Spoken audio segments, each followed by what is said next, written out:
Hey, hey, hey, hey, hey, ladies and gentlemen, it's the Blu-XPerience. It's another one. As a matter of fact, this is episode number 28. I can't even believe that, man. 28 Crazy. episodes. And this is going to be a special one because what we have on the show today, and we'll get to it in a second, man. How you doing, Blue? Everything is all good? I'm good, man. I'm good. It's been a Welcome really aboard. fun and busy week with releases, and it's just so fun to be a flight simmer and be in aviation and stuff like that. It's been exciting. What about you, man? How you been? I am good, man. It's same thing. Excitement, aviation. Well, aviation simming in the last couple of 4 weeks has just been ridiculous.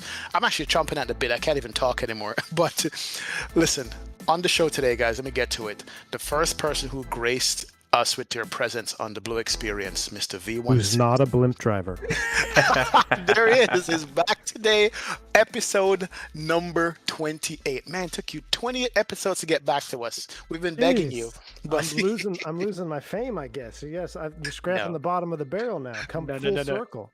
No. You've been way too busy, especially in the last, was it almost a week now? Yeah. And that's what man, we're here to it's discuss, man. That's what we're here to talk about. Not blimp Yeah. pilots, not CRJ pilots, but we're here to talk about the elephant in the room and watching you fly that bird today in the sim. Just, I had so many questions I've come up with. Hopefully we can fit it in a decent amount of time. But ladies and gentlemen, it's V1-Simulations. You guys know What's him, the going man, on? the myth, the legend. What's going on, V1? Welcome to the Oh stream. man, it's good to be back. I can't wait to chat with you guys. I mean, you know, we've had what, PMDG, and then actually even before PMDG, it was Leonardo. Yes, And yes, then yeah. literally the night before Leonardo, the 146 came out, which I know you guys don't like the No, 146. I never but said I that. do. I never said that. Okay, good. XP doesn't like the 146. But then it was just boom, boom, boom. It was PMDG, and then it was Phoenix, and it was just we went from 0 to 1,000 in the matter of less than a week. So it's been a crazy time for Microsoft Flight Sim. Absolutely. It's been a great time for Microsoft. Can you guys hear V1, by the way? Somebody said bump up V1's volume because we want him to be up there. But Oh. it's been absolutely epic, and which has led to some people, I'm not going to call it a name, doing the delete button on some other programs that we used to have on our computers. And Oh yeah. I'm not happy about that at all. But Let me ask both we'll of get into you. it. Oh boy. When's the last time either one of you have fired up X-Plane 11? Let me look at my discography. Y'all hating on me, saying it's- that I'm jumping the gun, but I'm it's- asking you, when's the Wow. last time y'all fired up X-Plane 11? You know what? That's a good place to start. Let's start it there. Let's just start that because that's a huge thing. And I've We get can many bury it questions. soon. Yeah, I get many questions on my chat. When are you going to go fly explain? When are you going back? Are you going back? Is it possible? And I started by answering, yeah, absolutely. Once we get tired of the Fenix and we get tired of the PMDG, I'm going to go load up the A300 because that's a great plane, from I&I builds. Absolutely. It is. And then lately I found myself going, I'll wait till 12 comes out. I'll just be honest. I'm Wow. not trying to make you guys mad, but it's with these two new airplanes, as you said, the BAE is out, and but with these two new airplanes out, you can go back and forth between these two planes for weeks and not get bored. It's crazy, Absolutely isn't right. it? Yeah, just like Yeah. that. Overnight. I just went through my I call it my YouTube discography, and let's see, what is today? Today is May the 26th. Last time I streamed X-Plane was April 15th. Jeez. Whoa. Wow. Yeah, So That's- it would be safe to say then and it was a Zebo. X-Plane 11. It was the Yeah. Zebo. Oh, well, Yes. so that, yeah. Yeah, So I'm not even gonna go check. I'm just gonna leave it right there. I don't even want to check. I think I've deleted my history the last time I flew it. But no, that Oh my to be God. completely honest, I actually fired up X-Plane 11 today, believe it or not. Mm. I fired it up today, Mhm. and I loaded up the Tolis A319 because we've had a lot of, especially, with the Phoenix, and I love Airbus, obviously. So I've been oohing and on over the systems and everything. And I said, you know what? Let me just try the same failure I did the other day in X-Plane 11 and Tolis. Let me just give it a shot. And I want to just be completely transparent that what Tolis did in the 319 and 321 is still extremely viable and credible, because I went through the same green hydraulic failure that I had in the Phoenix, and it was modeled. There was like two little discrepancies that I noticed, but overall was that it was all there. So the systems in the Tolis, I said it when it first came out, and I mean, I'll say it again now, they did do a very good job with the modeling of the Tolis. Now, as far as the visuals go, I thought I was back in 2002. I mean, it was a shocker. This is tough to look at, it's tough to look Wow. at. Not just the airplane, but I mean, like the sim. And I turned on Xenviro, and then it looked a little bit better, but then I looked at some areas, and then I fired up an area where I had an ortho mismatch, so I had a problem in my scenery folder, and I don't have a default scenery in one spot, and I was reminded of all the things that I dislike about X-Plane 11 as a platform. It never really bothered us before, I don't think, until we saw and got to experience the ease of use that is Microsoft. That, yeah, we can make our orthos look better. In X-Plane 11, you get the better zoom level. You can make the orthos look better, but the ease of use and the seamlessness and then you get into the lighting effects is hard to put down when you start Microsoft. Yeah. Yeah. I mean, I absolutely agree. Definitely. I think it's especially now that we have like matching aircraft. You know what I mean? Like before, it was like, hey, if you want to fly, this level Airbus, you were going to go to the Tolis, right? Because you knew that the Tolis could simulate this, it could simulate that, it could simulate this. And then sometimes we actually would overlook a lot of the visual issues that we had because we enjoyed something else about the aircraft, whether it be the system depth of it. Maybe you had a new engine mod, a new IACF engine mod, or something like that. Yeah. Like for example, I found myself not that long ago, I wasn't streaming it, but I was on my own time flying the A319 like a ton. I was flying it all over the place because I got this new, I think it was a CFM or IAE engine mod that pack. Yeah. And I was like, oh, this is so cool. Like, this makes it so much better because my engine views now are, your engine looks legit. That engine view you could put in Microsoft Flight Sim. I mean, it's that good. Yeah. So you're absolutely right, man. And the hand flying, X-Plane, where credit is due, the physics in X-Plane 11 still superior than it is to Microsoft. I don't know what they've got going on. I don't know if it's like have you guys heard of the CFD or what is it, like fluid dynamics that is supposed to be coming to Microsoft that's not in yet? So I don't know if that'll make a difference, but the hand flying in X-Plane with the proper add-on that the devs have done their research and their homework, like the INI or the Tolis, they do fly very well. And until PMDG and Fenix came about, I wasn't so sure what was going to happen in Microsoft. But, and it's that PMDG dropped, and I saw, at least for me, I saw felt the potential of the sim was there. Like that was okay, PMDG is here, flies as good as I thought it could fly, and this is it. I'm all aboard now. Let's buckle up and continue on this train because it can be done. Can we start there? Like what? Because I looked forward to watching your PMDG 737 stream because knowing you're an Airbus captain and you're pro Airbus and you still appreciate some Boeing, right? You can appreciate it. Absolutely, I can appreciate that. And when I was like, I look forward to seeing what V1 thinks of this aircraft and watching you fly it, and just hearing so much joy in your voice. Can you explain what was it about that aircraft and that whole experience that you loved so much? It was so up until it released. I think I might have messaged you or maybe I said it on stream in the chat or whatever. I said the release of the PMDG, it's either going to make or break the sim for me as a whole, because if anybody can turn Microsoft into a viable simulator instead of just a console game that's been ported to work for PCs, which I thought that's what it felt like when I first got on the alpha for Microsoft or whatever, the closed beta, excuse me. I thought it felt like a console game ported to PC, and I just wasn't sure if it was going to be a viable sim. So I said that the PMDG release was either going to make or break my expectation and hopes for the simulator. And when I did that first takeoff in the PMDG, and I said, oh yeah, we're here. it is possible. Then everything else just came down. Like I was like, yes, the lighting is here in the sim already. The clouds are already here in the sim. The ortho is already here in the sim. It's possible to have a good flight model, not like the CRJ.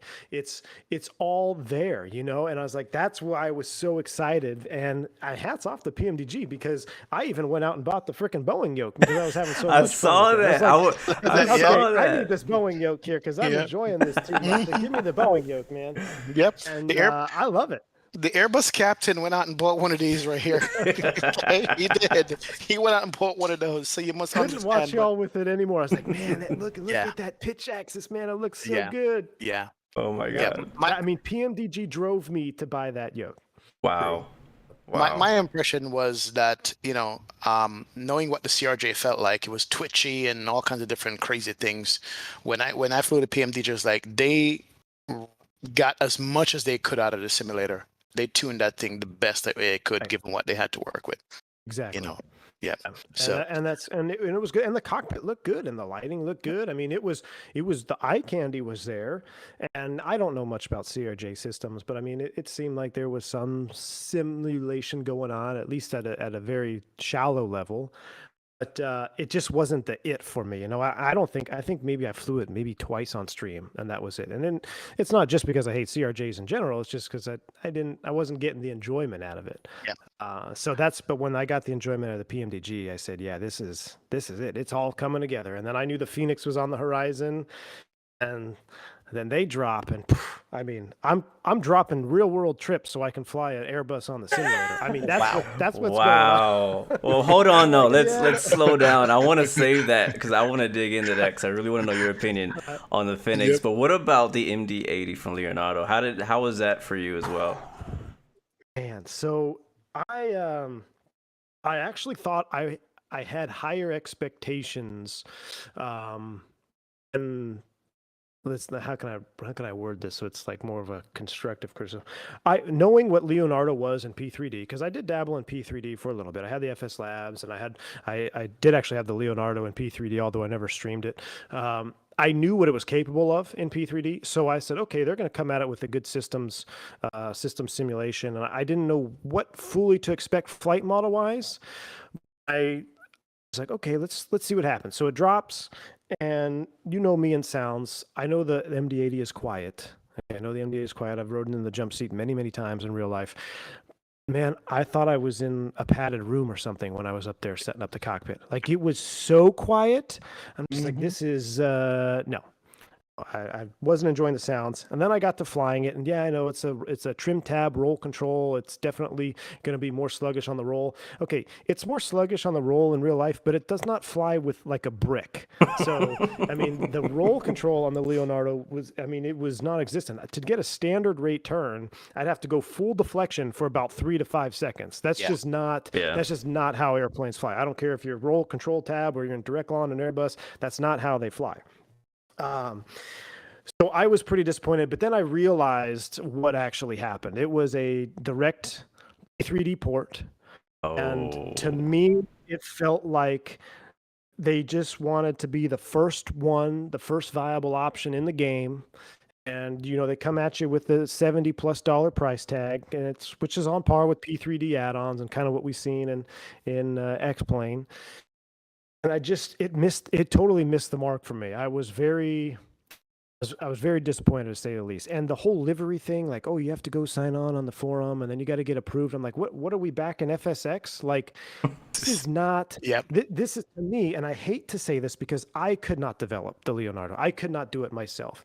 But it seemed like lazy development work to me. It seemed like they took the fast way to port the airplane, get it to the consumer so they buy it, and then go from there. And I didn't like that. It didn't come off, it didn't give me the warm fuzzies.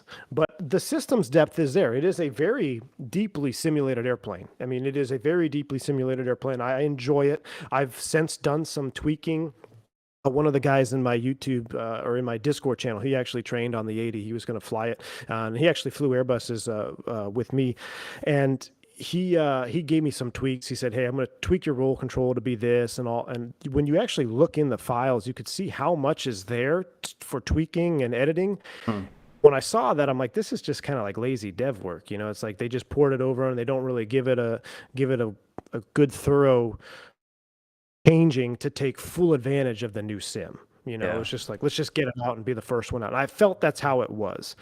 So, I mean, be that as it may, I'll probably still fly it. I know there's a sound pack out for it now. I haven't personally tried it. I don't know if you guys have picked up what is it, like the FT Sim has a sound pack. Yeah. I haven't personally tried it, but I think Blue's kind of on the same page anyway. I've heard you talk about sounds being important to you. I just can't get behind an airplane that is quiet. I mean, like, I know that you don't hear the engines from up front, but it's actually a noisy cockpit. You got the fans going, the avionics is going, the wind noise is loud. I mean, it just didn't, I felt weird setting up the cockpit. I was like, I feel like this is really quiet. Like it's a ghost plane or something, There's something missing from the experience. Missing. Right. I mean, right. I was saying to somebody the other day that, we got five senses with taste, smell, touch, hearing, and whatever. And then with simulation, you can't smell the avgas. You can't smell the burning electronics, but you can hear it and you can see it. You understand? And if those two things are not there, you're going to miss a lot. And that's why I heard you said it. I heard you said it today that, and we'll talk about Fenix coming up soon, that even though in real life you don't hear certain things, you have to turn the sound up in the sim for you to actually get it. You understand? Absolutely. And taxiing is a very good point in that. So taxiing an aircraft in real life, and you don't even have to be a pilot to know this. If you're a passenger, you feel the airplane start to roll. I mean, you could be having a conversation with someone next to you and the airplane just starts to roll less than 1 mile an hour. You feel that inertia, right? Yeah. So when you don't have that feeling, because we're on our desktop simulators, you need something else to cue you that, hey, the airplane's getting ready to roll. So when I thrust up, I don't hear anything.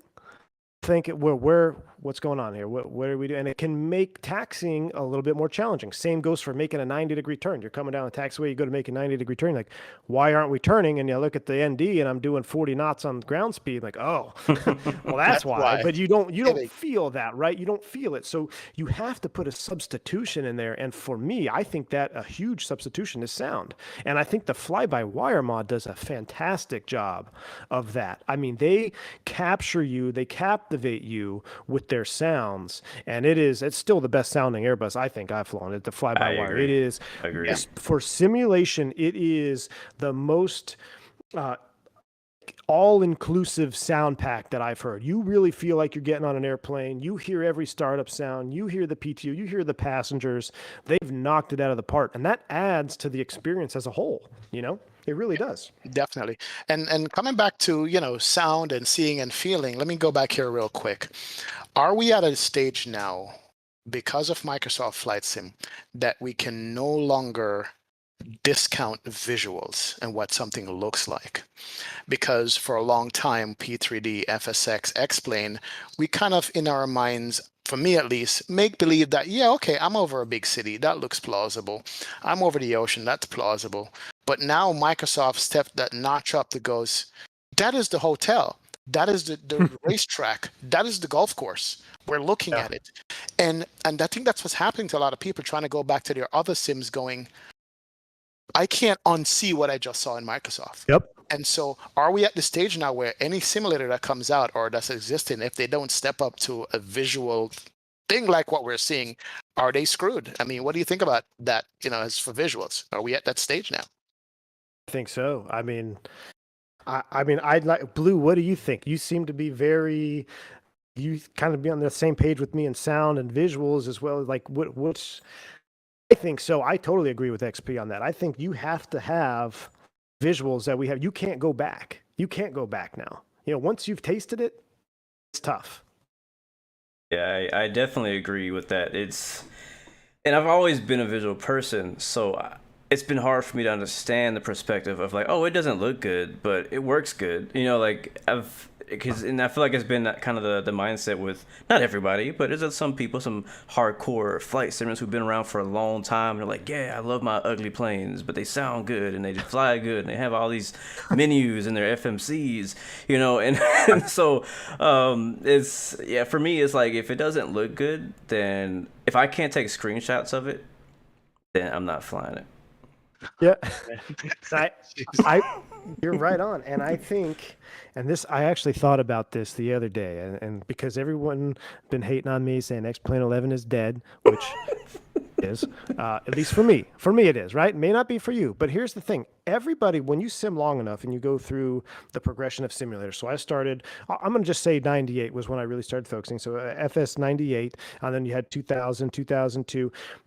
Every time a new sim drops, hold on to your current sim because number one, you've invested time, you probably invested money in it, and you're comfortable with it, right? So you see this new sim drop and you're like, okay, mine still looks good. I've got all these add-ons. I don't think it's worth the jump yet. But at some point, you will see something or experience something that is in that future, in that next gen sim. I say next gen in quotes because it could be dependent on the generation we're talking about here. You then, okay, I want to try that. You try it, and then you realize your sim that you've been defending for so long is no longer cutting it for you. So then you make the jump. And this was a huge factor with FS 2004 and FSX. There were a lot of guys, myself included, that stuck with FS 2004 for a while. Even though I saw FSX come out, I was like, mine looks just as good. I've got Fly Tampa. I've got all these sceneries. Like, I don't need to get in this FSX game. Then I saw, it was something else came out on FSX. And then I was like, okay, I'm going to try this. And then I started trying FSX. And then my FS 2004 was dead to me. I said, you're dead to me. I don't care how much money I've spent, how much time I've in. This is it. And then so I was all on FSX. Then I saw, so here I am, FSX, blah, blah, blah, flying around. PMDG comes out. This is the best thing since sliced bread. FS Labs is around the corner. And then I see, P3D is hitting the market. But I'm looking at P3D like, nah, this is a rebranded FSX. And I downloaded one of the very first versions of P3D. I'm like, this is just a reskinned FSX. I don't need this. They just want more money. So I stayed. I stayed in FSX, enjoyed it. And I saw Q8's video. Q8 Pilot had a video about X-Plane 11. Ooh, that looks really nice. And then so I'm looking at it, and I stayed in FSX, flying my FS Labs around, the spyware plane, all that stuff. And I was having a good time.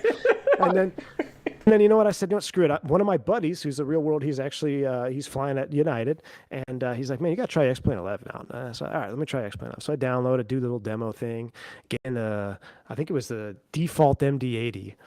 I'm flying on a DFW at sunset. And at that time, default sunset in X-Plane 11 was hell of a lot nicer than my FSX with all these mods. And I said, you know what? Done. I'm going to X-Plane 11. And then FSX was dead to me. As much as I defended it and looked at it, I said, sorry, you're dead to me, and moved on to X-Plane 11. And so there comes a point in every simmer's career, if you will, or experience, that you will eventually see something that will tip you. And if you haven't seen it yet, that's no harm, no foul. It's just you enjoy your sim. But at one point, you will see something that tips you. And for me, I've already seen it. I've experienced it. Phoenix, the PMDG, the lighting. I mean, X-Plane 12 is talking about their little waves and stuff hitting the beach. Dude, I mean, this is not a boat sim. When I'm at 40,000 feet, the last thing I care about is the waves hitting the beach. Like, I don't need to lose 10 frames because you got realistic wave action, man. I mean, come on. I go out on a boat if I want to. So, me, sorry, X-Plane 11 is dead. Wow. Look, and that's why I keep saying to everybody, let's see what 12 brings. Let me hold out all my comments until 12 drops, because they said they worked with a boat pilot. No, I'm sorry, airplane, float plane pilot. Waves, right? No, they did. They just said this is how to post. I'm sorry, it's just so hilarious. After V1 mentioned the boat, and then you said a boat pilot. Like, come on. Yeah, no, they did, right? But I'm just saying, look, I don't know what they do in the backgrounds, but spend a little bit more time on the visuals on the thing, and you'll still have a lot of people hanging around. You understand? Because we have those A300s to fly. You understand? We have the just coming to Microsoft. And that's the thing. They don't have a lot of time. Because Microsoft all these does guys have boats, by the way. It does, and it looks damn good. Dude, the waves in Microsoft is awesome. I mean, have you looked at the water in Microsoft? It is better than what they're showing for 12. It is. So, but you're right. I mean, I'm listening to you shaking my head because I have this debate behind the scenes with my friends all the time. go back and forth between Microsoft and X-Plane 11 and dead or not dead, or who gets mad and who gets upset or whatever. And I'm like, I don't know, man. Let's see what 12 drops. That's all I can say at this point. And if it comes out and it's like, meh, then we have a whole another world of problem. Because developers also are going to the sim that sells the most, right? It's their bottom line. They're investing time, and they're all going to rush to Microsoft Flight Sim. They're not going to stay on another sim that they can only sell a fraction of what they do on Microsoft, right? So my concern, and I heard this on Captain Canada stream earlier, so I'm not taking credit for this, but I totally agree. He was saying that X-Plane 12 and development going on is not, where are they coming up with this stuff? Why do we care about default airplanes? Why do we care about wave? Why aren't we focusing our current development time for 12 into stuff that the community cares about? What do we care about? Well, we care about really good weather, right? We care about a good weather engine. Let's make sure we don't have to have 5 different plugins to make the weather look good. Let's look at the lighting. I don't want to be in an overcast sky and have the sun completely visible right there. I don't hate want that. Let's Oh. clean that up. So, yeah, I mean, there's, and then the last thing with the waves, I keep coming back to it, but really, when is the last time somebody on X-Plane 11 has complained about the wave action on the beaches? I don't know. I've never heard that. So I am concerned that they're spending a lot of time in areas that the community is not really concerned with, Yep. Oh, yeah, that's true. And I'm not saying 12 is dead. I'm only saying 11 is dead, but 12 is pretty much on life support. But it's on life support. Listen, 12 is on life support before it's even hit the shelf. Oh my God. I'll agree with you about I am also concerned because we know a lot of developers, some developers are friends of ours, and I'm concerned about their wallets, right? It's like if a lot of people are committing to X-Plane 11. They're been obvious people committing. They're like, no, I'm not going to Microsoft Flight Sim. I'm only making scenery for X-Plane. I'm only making aircraft for X-Plane. I'm like, well, that's great and all, and we need you to do that. But at the same time, if everybody's going to Microsoft and the money's there, how are you going to stay in business by spending 5 years on an airliner that nobody wants to fly because the environment and the experience is not there, right? So it's like the Challenger. I love that plane so much, but I hate the fact that nobody's flying it. And you know why nobody's flying it? Because it's an X-Plane. Have you flown it since? Well, you haven't flown it since April, right? Even though you love it so much, you haven't gone back to it. No. He dropped his $150 and never went back. Me too, man. Like, took my money and left. Time, maybe twice. I'm about to find out. When was my last Challenger video? I know. Look, we this topic and debate about X-Plane 11 and 12 is to be continued because we're waiting to see. Yeah, the ball is in their court, man. You got some time here that people are giving you time to say, what are you gonna bring? We'll see what happens. And but I keep saying this, but I do believe in Laminar and X-Plane. I know they're stubborn in their ways, but at the same time, I know they have key people who listen to the community and who want the sim to be great, and the community wants the sim to be great as well. And I think that they might surprise us when 12 comes around. Again, we'll postpone the rest of that discussion because we can stay there for the whole show. But I do want to talk about. Invite me back when 12 drops. Exactly. Yes, we will. Let's talk. Exactly. Bury it then too. Briefly, can you tell me about the BAE 146? 146. I love this airplane. I don't know why it's not as popular with and maybe I just don't watch enough content creators. I mean, I watch pretty much all the popular ones. I watch you guys. I watch Captain Canada and on YouTube. And I'm not a huge Twitch person, and that's just me personally. So I don't know if it's been on Twitch very much. But I feel like the 146 just slipped under the radar completely. It is a really nice airplane to fly. It has really good sounds. It's an airplane that is challenging, but it's not hard. You just have to adjust the way you think for just a few little key features of the airplane, and then you can master it. It's got its unique challenges that make it very enjoyable to fly. And I mean, I don't know about you, Blue, but I've enjoyed it completely. I mean, I flew it, I don't know, probably a week straight, and I'll be flying it here pretty soon. I can't wait to fly it with the Boeing yoke. I haven't actually flown it with the Boeing yoke yet, so very excited to do that. Yeah, I think it's extremely underrated, that aircraft. It came out in it's unfortunate, the timing, that I it mean, came out in, but I, at the same time, I guess it is better that it came out when it did rather than a few weeks later, because then we wouldn't have saw it at all.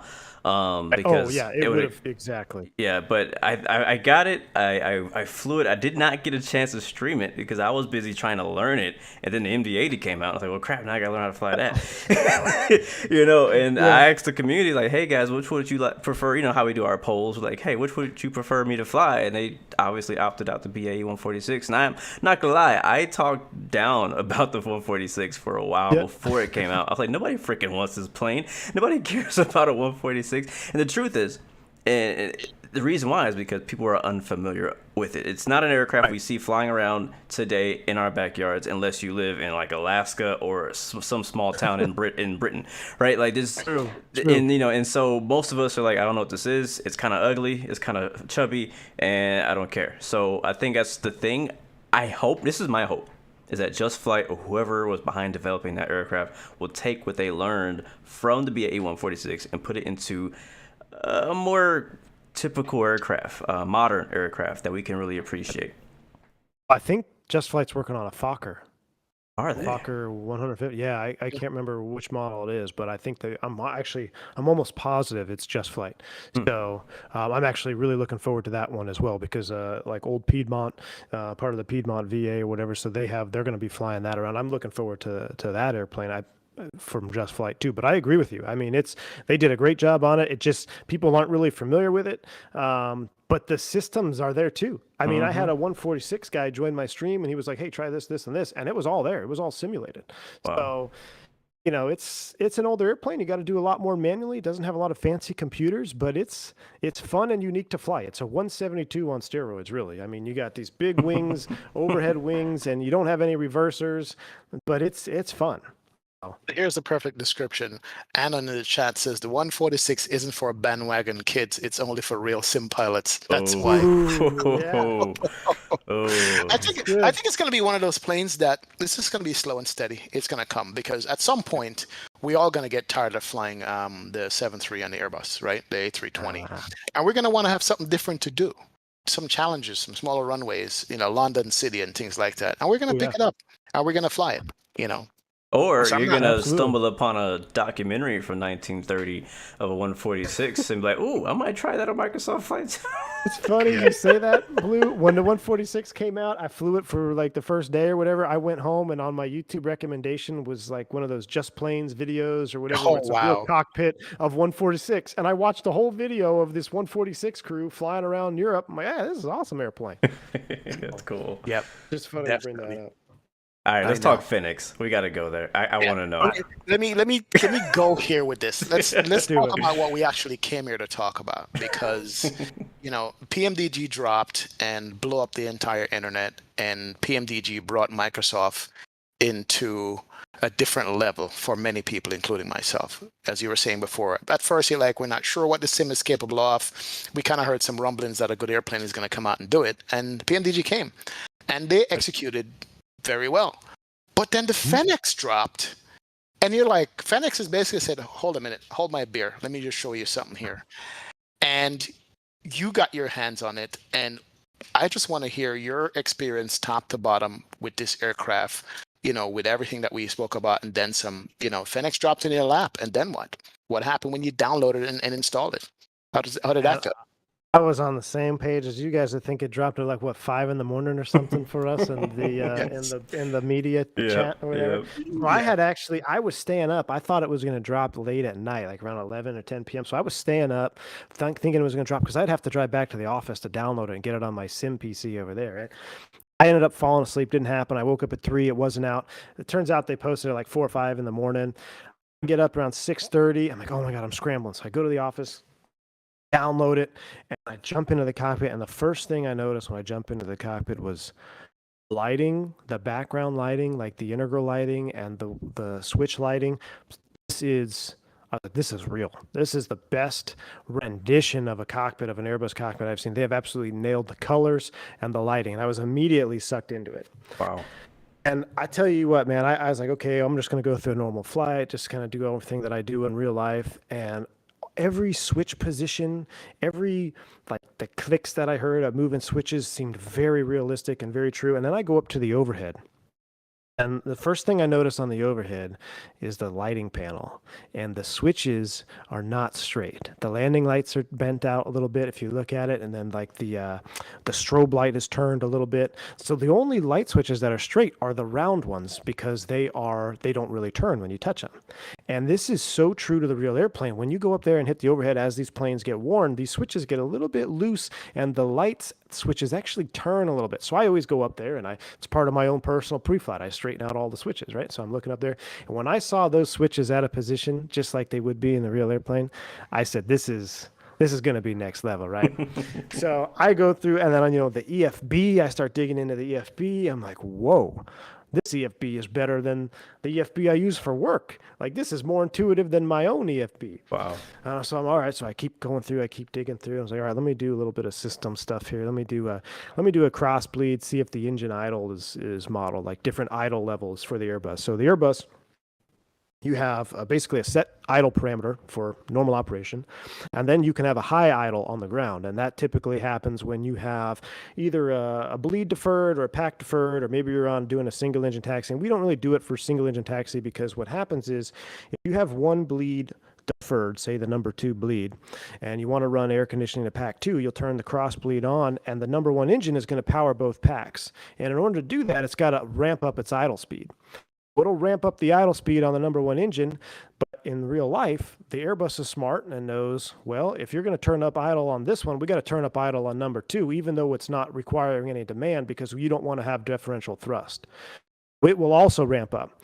So I go to simulate this on the ground just to see. Sure enough, dude, idles go up on both engines. And now I've got a high idle on both engines on the ground in the Fenix, and I'm thinking, whoa, it's the first time I've seen this in a sim. Wow. Okay. And I just went down the rabbit hole, and I keep coming back to the fact that it is a true benchmark airplane. Because up until the Fenix dropped, it was from FSX. I know Blue hates this term, study level. Study level airplane, right? Blue, I heard you the other day talking about those study level airplanes. I don't like calling it study level. PMDG, they coined that term. That was like PMDG is study level. I was the first airplane that was study level, FSX 737. And ever since then, everything is kind of like, even if you were in P3D or X-Plane 11, what does it compare to the PMDG? What's it compared to the PMDG? How does it relate to this? After this Fenix came out, you look at the whole experience from the EFB, the real-time boarding options, the sim brief integration, look at the sounds, 3D modeling, look at the lighting that's on the airplane. I don't know how you can have a different airplane that's not a benchmark. I mean, to me, this is a benchmark airplane. I mean, it's, I want to say it's better than the PMDG, but I mean, as of right now, PMDG doesn't have an EFB, right? No. So you get a more complete experience in the Fenix as of right now. So how could you not say the Fenix is not the benchmark airplane? Compare it to, and don't even get me started on price. Oh man. Wow. Because, you are the go-to person that I've watched with this airplane to say, all right, let me see what V1 says about it. Because, we all want to fly the most realistic plane we can get to the real thing, even though we're not even doing a quarter of what's required to fly it properly. Not even a checklist. Yeah. But just knowing that,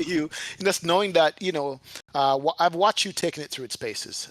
I think every stream you've done so far is with failures on. Is that correct?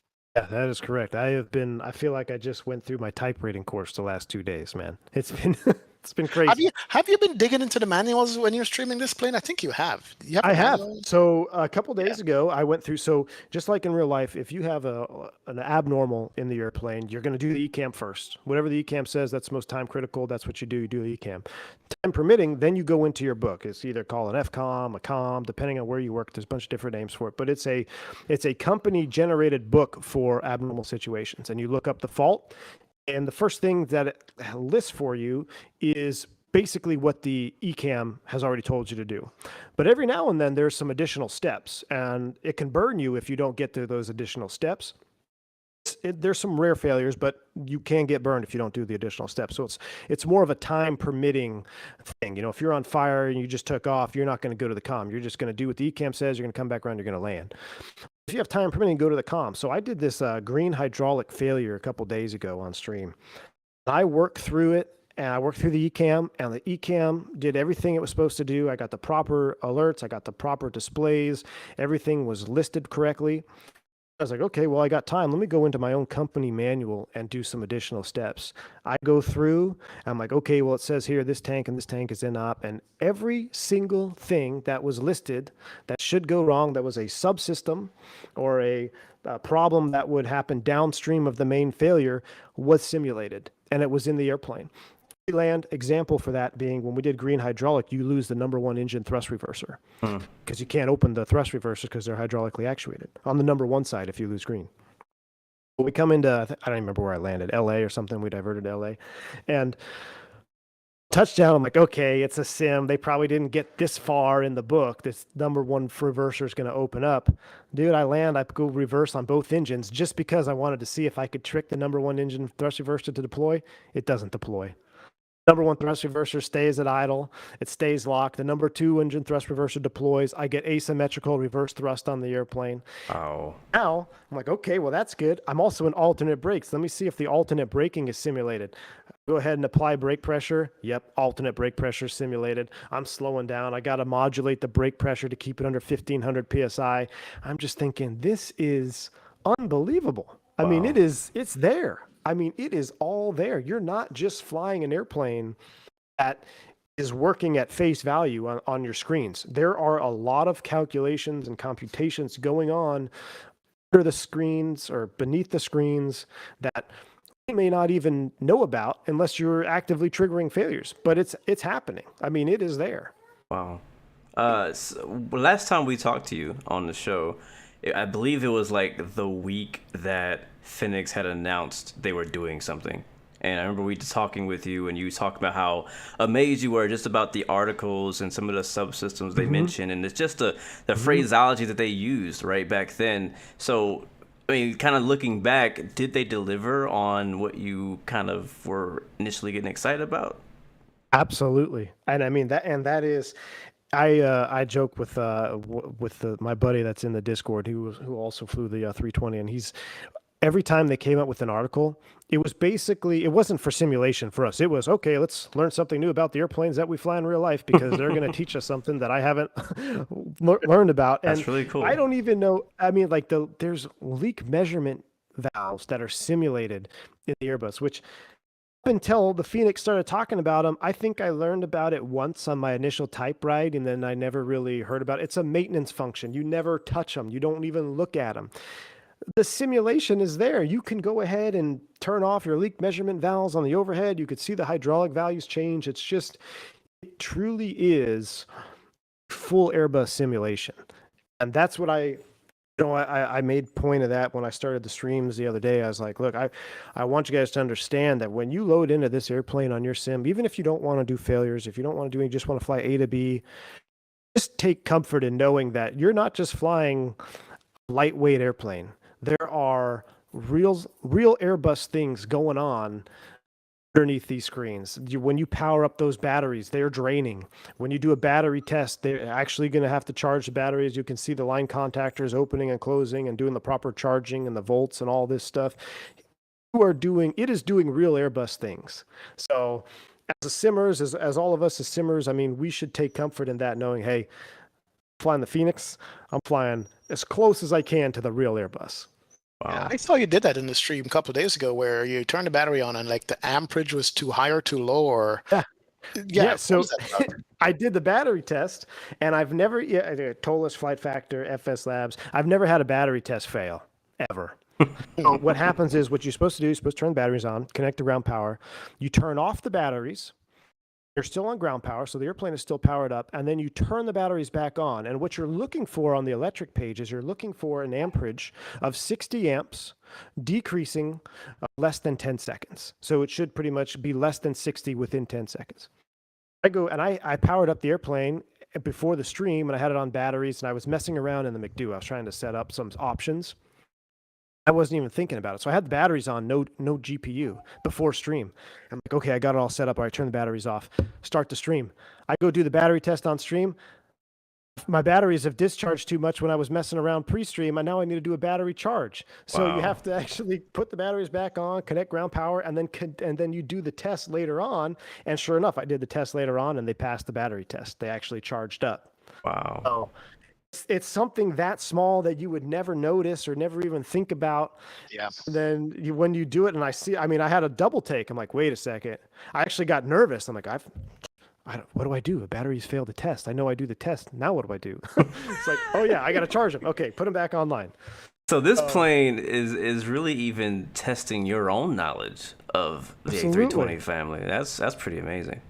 Yeah, and it really is. It truly is, Blue. And I go to Recurrent every 6 months, and I have Recurrent coming up, and so I'm going to be using this airplane to do my full, Recurrent pre-check ride study. I'm going to be using this airplane to get me sharpened up before I go into the real sim and go do it for real. And that's where, and I think you probably know I was going to ask this, but this is where you mentioned, I was talking about the whole term study level before, and how I don't like the term because it's usually used incorrectly. But it sounds to me like this aircraft is study level enough that you can legit use it to prepare yourself for a real world check ride to continue your own career. Is that correct? Absolutely. And I think you have a very good point. Like, study level as a term, you've got to be very careful, because what is study level? You have to study at the flight. I mean, you don't need to study. I mean, you guys aren't actively trained on the Airbus, but you guys successfully fly Airbus A to B all the time on stream. You successfully fly 737s A to B on time. And to say that, have you really studied systems? Maybe a little bit here and there, but probably not. You just kind of you find your way around. You use common sense. You take some past experiences from other airplanes that you've flown. You put them all together. So to truly have a study level airplane, you have to have certain things going on that require you or that allow you to study it. Right? You have to have stuff that allows you to study it, and I think a huge part of that is circuit breaker modeling. Phoenix, That's right. You can have a really in-depth airplane, but if you don't have circuit breakers modeled, is it really true? And what are you going to do? For people listening, why are circuit breakers so important to have modeled? Well, I mean, depending on which circuit breakers are being pulled, I mean, we pull circuit breakers in check rides all the time. So you'll be flying in the sim, and then the check airman will go up there and just pop a breaker behind your head. You won't know it. And all of a sudden, you get something funky on the ECAM. You're like, what's that? And you're like, oh. And you go through your book, you look through it, blah, blah, blah. Oh, reset circuit breaker on Bravo 12. You look up on the overhead. Oh, hey, how did this get pulled? And the check airman's back there laughing because he pulled the circuit breaker on you. So now, is every circuit breaker modeled in the Phoenix? No, but a lot of them are. And a lot of the critical ones are simulated. I was going to do a FADEC fault, and I was messing with the circuit breakers, and sure enough, they're modeled. So have a true study level airplane, I think you need all that. You need depth system simulation. You need to have an encompassing like EFB performance calculation. You need to have that. You need to have a really good flight model. And you need to have some level of circuit breaker study. Phoenix checks those boxes, man. Well, I was going to ask you, talk about, flight model. In your experience, how is the flight model on it, Phoenix? The systems we've been talking about and watching you go through it, but how is the flight model on it for you? Is it satisfactory enough? Is it better than good enough? What is it? How would you rate it? I've heard a lot of differing opinions on this too from some other people that were talking about saying that they don't like the flight model. I'll tell you, and it's from my personal experience, I think this is one of the best hand flying Airbuses we have. And my buddy Phantom in the Discord, who also flew the Airbus, he agrees with me completely. I know Blackbox 711 says it's one of the best hand flying Airbus. He's been on the airplane for over a decade. Wow. So the reason that I think a lot of us get maybe maybe don't think the flight model is right is our hardware. I think depending on what hardware you have can really change how the airplane flies for you, and it can change your experience. Case in point, let's just not even talk side sticks. Let's talk about the Boeing yoke.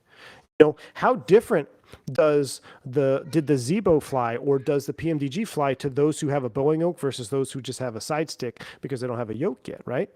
Yeah. It can change your experience and your opinion on how the airplane flies if you have proper hardware. obviously the Airbus being a side stick aircraft, it's very common. A lot of people have side sticks.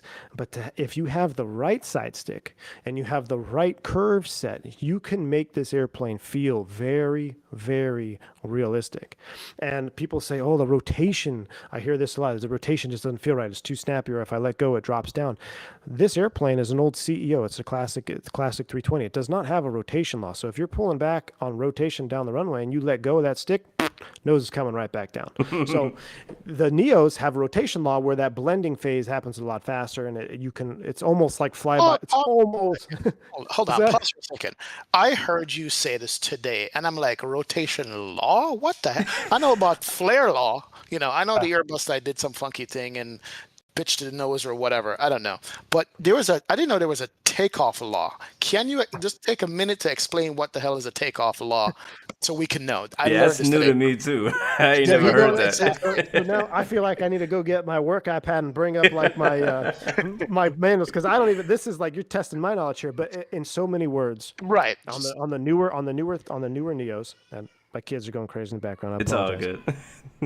Welcome to the Blu-XPerience. On the newer Neos, as you rotate, there's a blending that happens. So on the ground,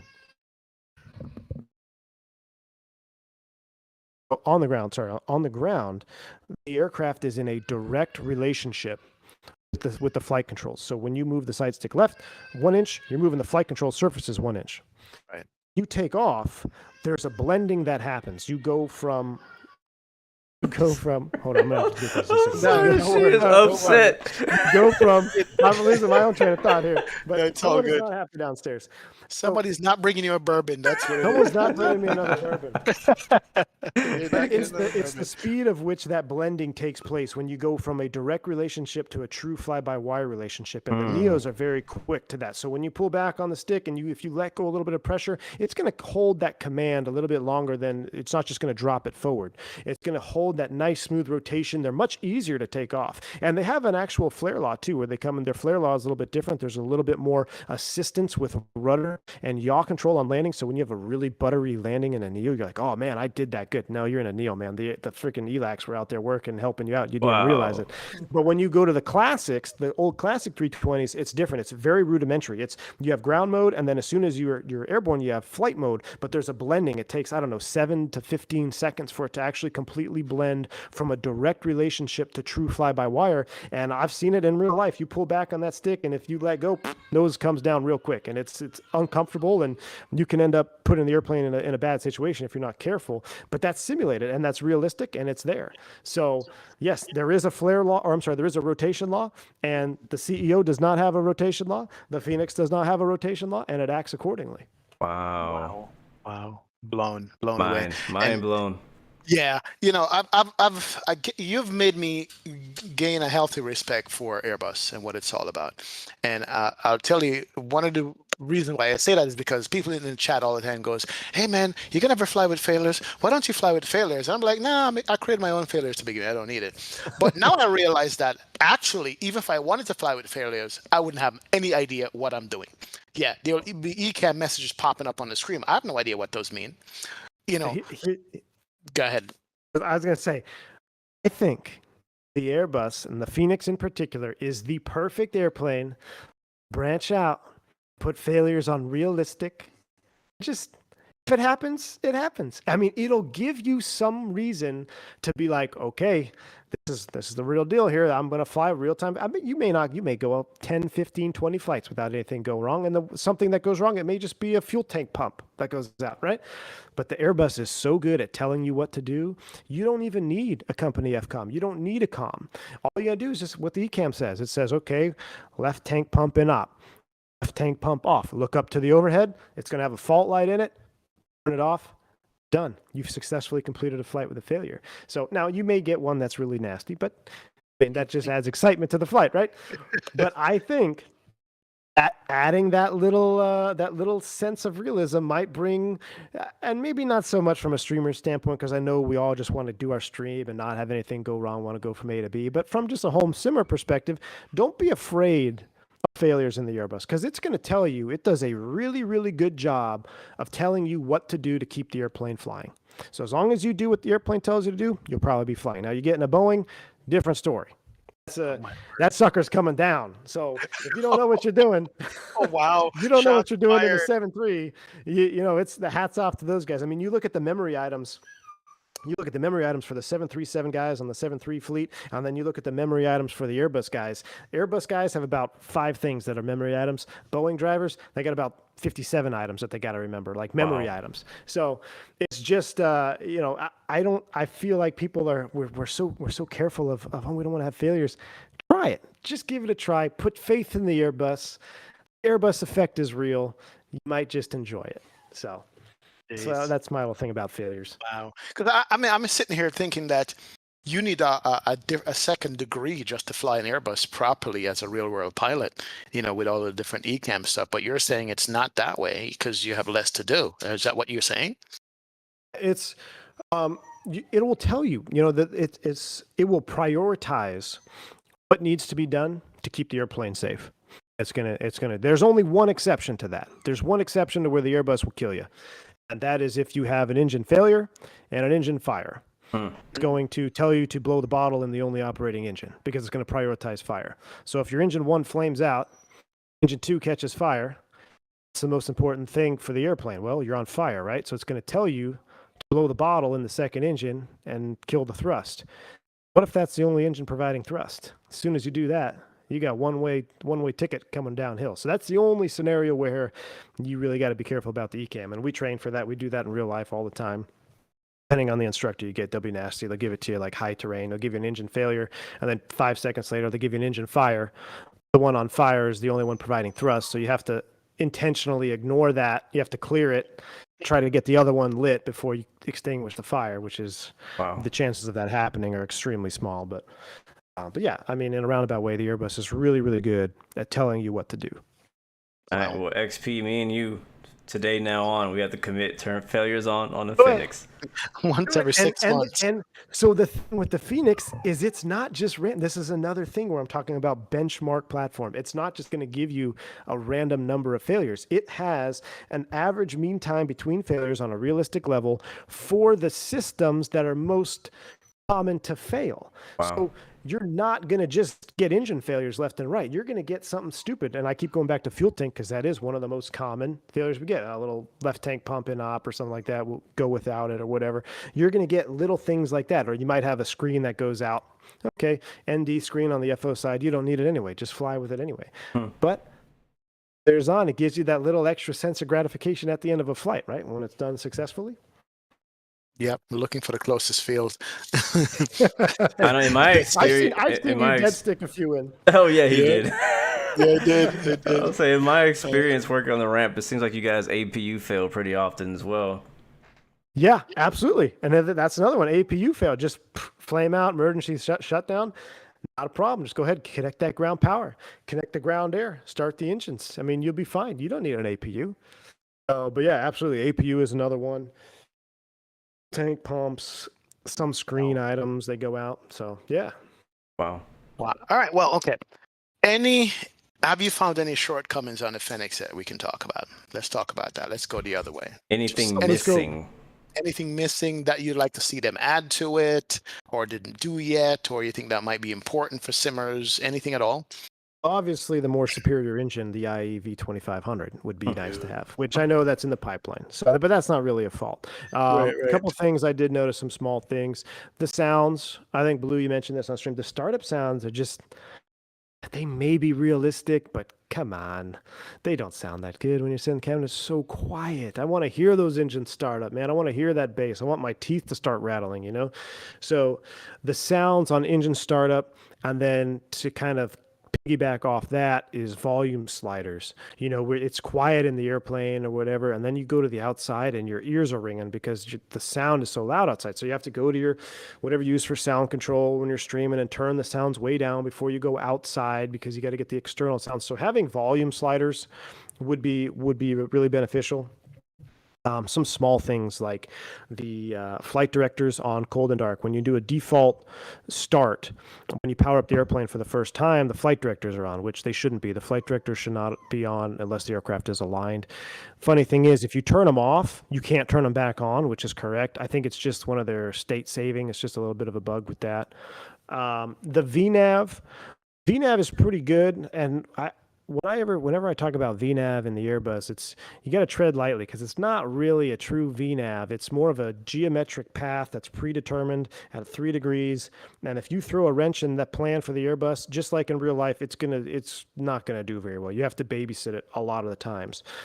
But what's happening in the Fenix that I've noticed is it always goes to the bottom of the econ descent window on speed, which is not very realistic. I don't know why it's doing that. I don't know what the computation is going on behind the scenes, but that's not really correct. If anything, it's always going to be on the higher end because it's going to struggle to come down and stay on speed as opposed to being nice and slow for you. If you're on the bottom, that's fine. You don't really have anything to worry about. But I noticed that was off a little bit.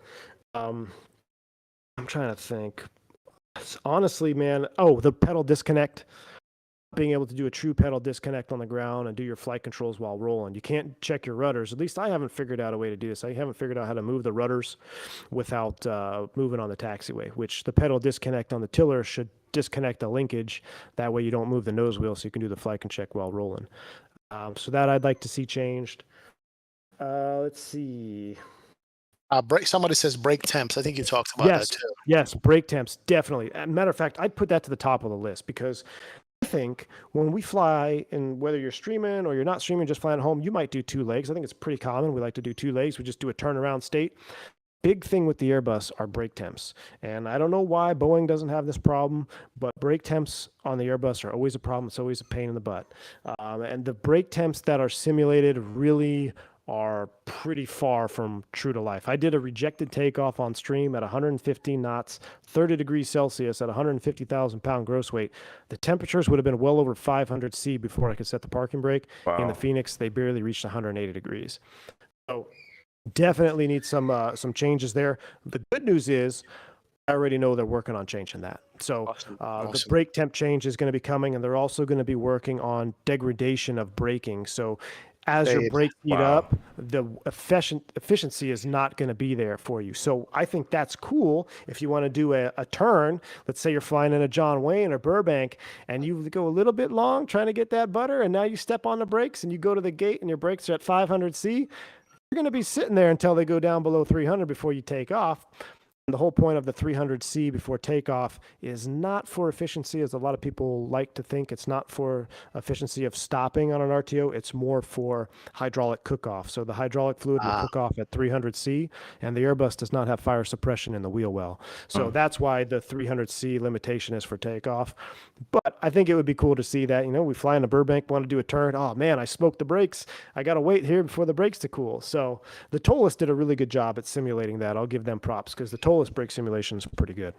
Yeah, I think I saw an episode of Air Disasters. Someone had a whole incident based on the brakes going in hot into the wheel well.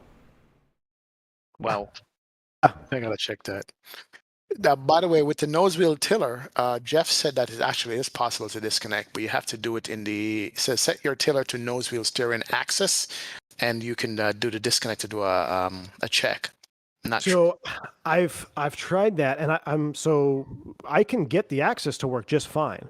And the way the nose wheel works on the Airbus is I think it's like you have up to 7 degrees of travel with the pedals before you even really need to use the tiller on both sides of center.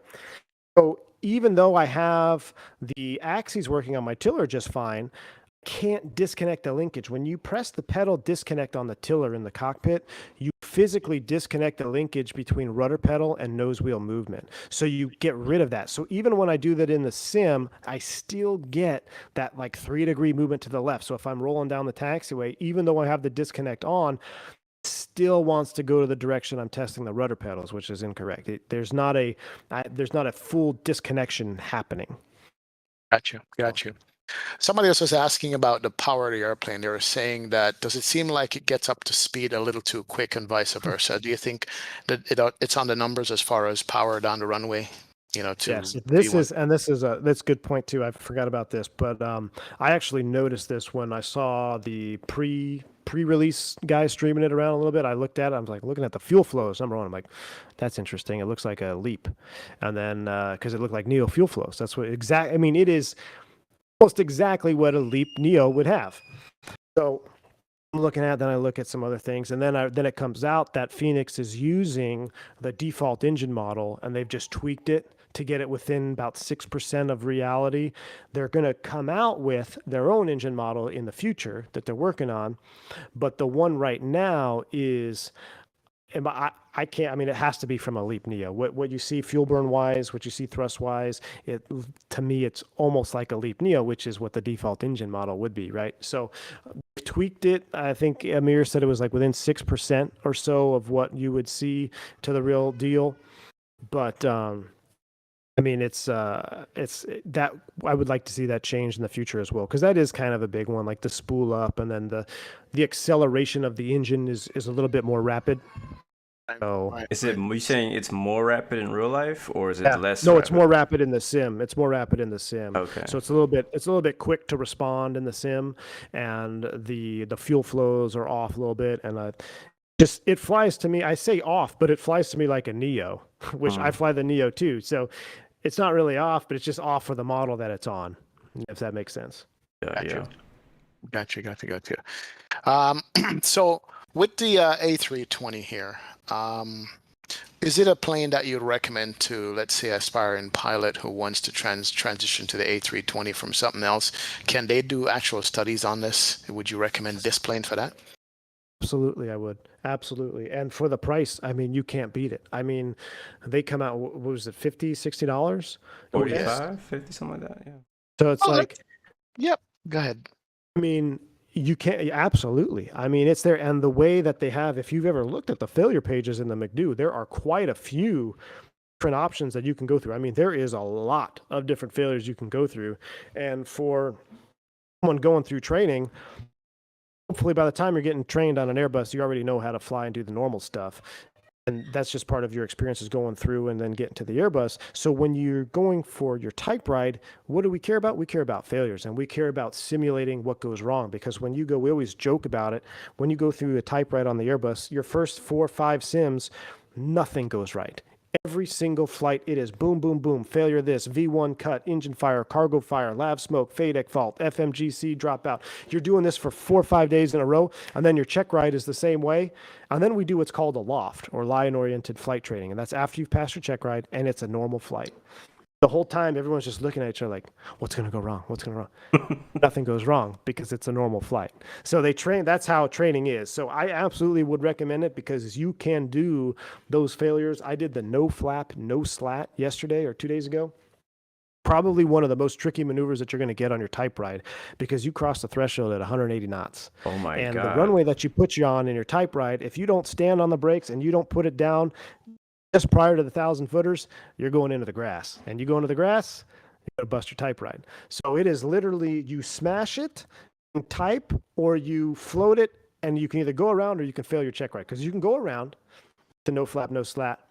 But you got to make sure you put it down and stop short of the runway. And I actually did that on stream, and it was very nice. I think the ground friction is a Microsoft thing. I just think Microsoft and the ground friction might be a sim limitation.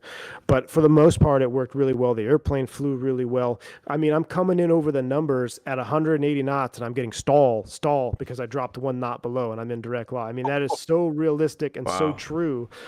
It's just it's fun to see that and to go through the procedures and have the airplane react like it should react. I've been blown away by it. I really have. Wow. That's good to know. We're going to come back to some more of that, but let me ask you about this because you mentioned it and somebody in chat mentioned this. In general, did the price surprise you? And also, did the price of this plane perhaps reset what's going to be expected of other payware developers in the sim community now? Oh yeah. Like I was personally, I went through the FS Labs thing. I mean, you're looking at almost $200 of add-ons if you want to go the FS Labs route My and gosh. get everything you want. So I was fully expecting this airplane was going to be over $100. an Airbus guy, I was going to pay it. I mean, I'm not going to not get the Fenix, right? But I was fully expecting to see a $120 airplane or more. They come out with the price. I was blown. I felt like I needed to buy 2 copies just because Right? I was like, I need to buy 2 of these things. This is awesome. But you're absolutely right. This is the turn that I've been wanting to see in the Microsoft community since inception. Because since the sim has started, we started seeing how many terrible airplanes did you see in the Microsoft store being sold. I mean, airplanes that were unflyable being sold for $15, $25, $30. I'm like, what? The sim is going to go down the drain if this continues. I felt like X-Plane, we had a good market and good developers, and there was a good expectation, and that kind of faded off eventually too. We started seeing things like $20 drones hit the marketplace. Like, what? Like, really? So when PMDG dropped, I said, yes, okay, good. That's a decent price. Let me see the airplane. Oh yeah, really good. Lived up to the price, worth every penny. Next comes out, I was a little nervous. They come in at $60 or whatever. Yep. And now we have the proper price points and the full simulation. So if you're a developer now and you come out with a half, not a very good airplane, and you want to charge $80, $90, you're not, I mean, that's not going to fly. I don't think that's going to fly anymore for the community, because we have to, as a community, so we need to take command of that and encourage developers to, hey, if you're going to push a complete airplane, this is like, here's your prices. This is what's acceptable. We have examples of this now, and I hope other developers continue to follow suit, because I think that's what's needed. It can go downhill so fast, and the P3D game is crazy. I mean, if you look at add-ons for P3D, it just, we do not want to go that route, and I thought maybe it was going to go that way. But now, this is when I'll come back to that benchmark term. Fenix is a benchmark airplane. Price, performance, simulation, it's all there. Wow. Look, I'm thinking about it now. You're going to have to justify the price you pay over $60 for an airplane now. There's no way around it, with how much you've got, if you get with this thing. Let me ask you guys this. When the Fenix dropped, you both bought the Leonardo, right? Before the Fenix came out? Yes. Yep. How did you guys feel about the Leonardo after the Fenix came out and you flew the Fenix around? I felt ripped off. I did. I felt ripped off. True. Me too. Absolutely true. Me Yeah. too. Yeah. What was that, like, what, $90 or something like that? At least. Yeah. And we're buying sound packs for it as well. Yeah. We got to buy sound packs for it now. Mhm. That's not the road we want to take. It's a slippery slope. It's a slippery slope.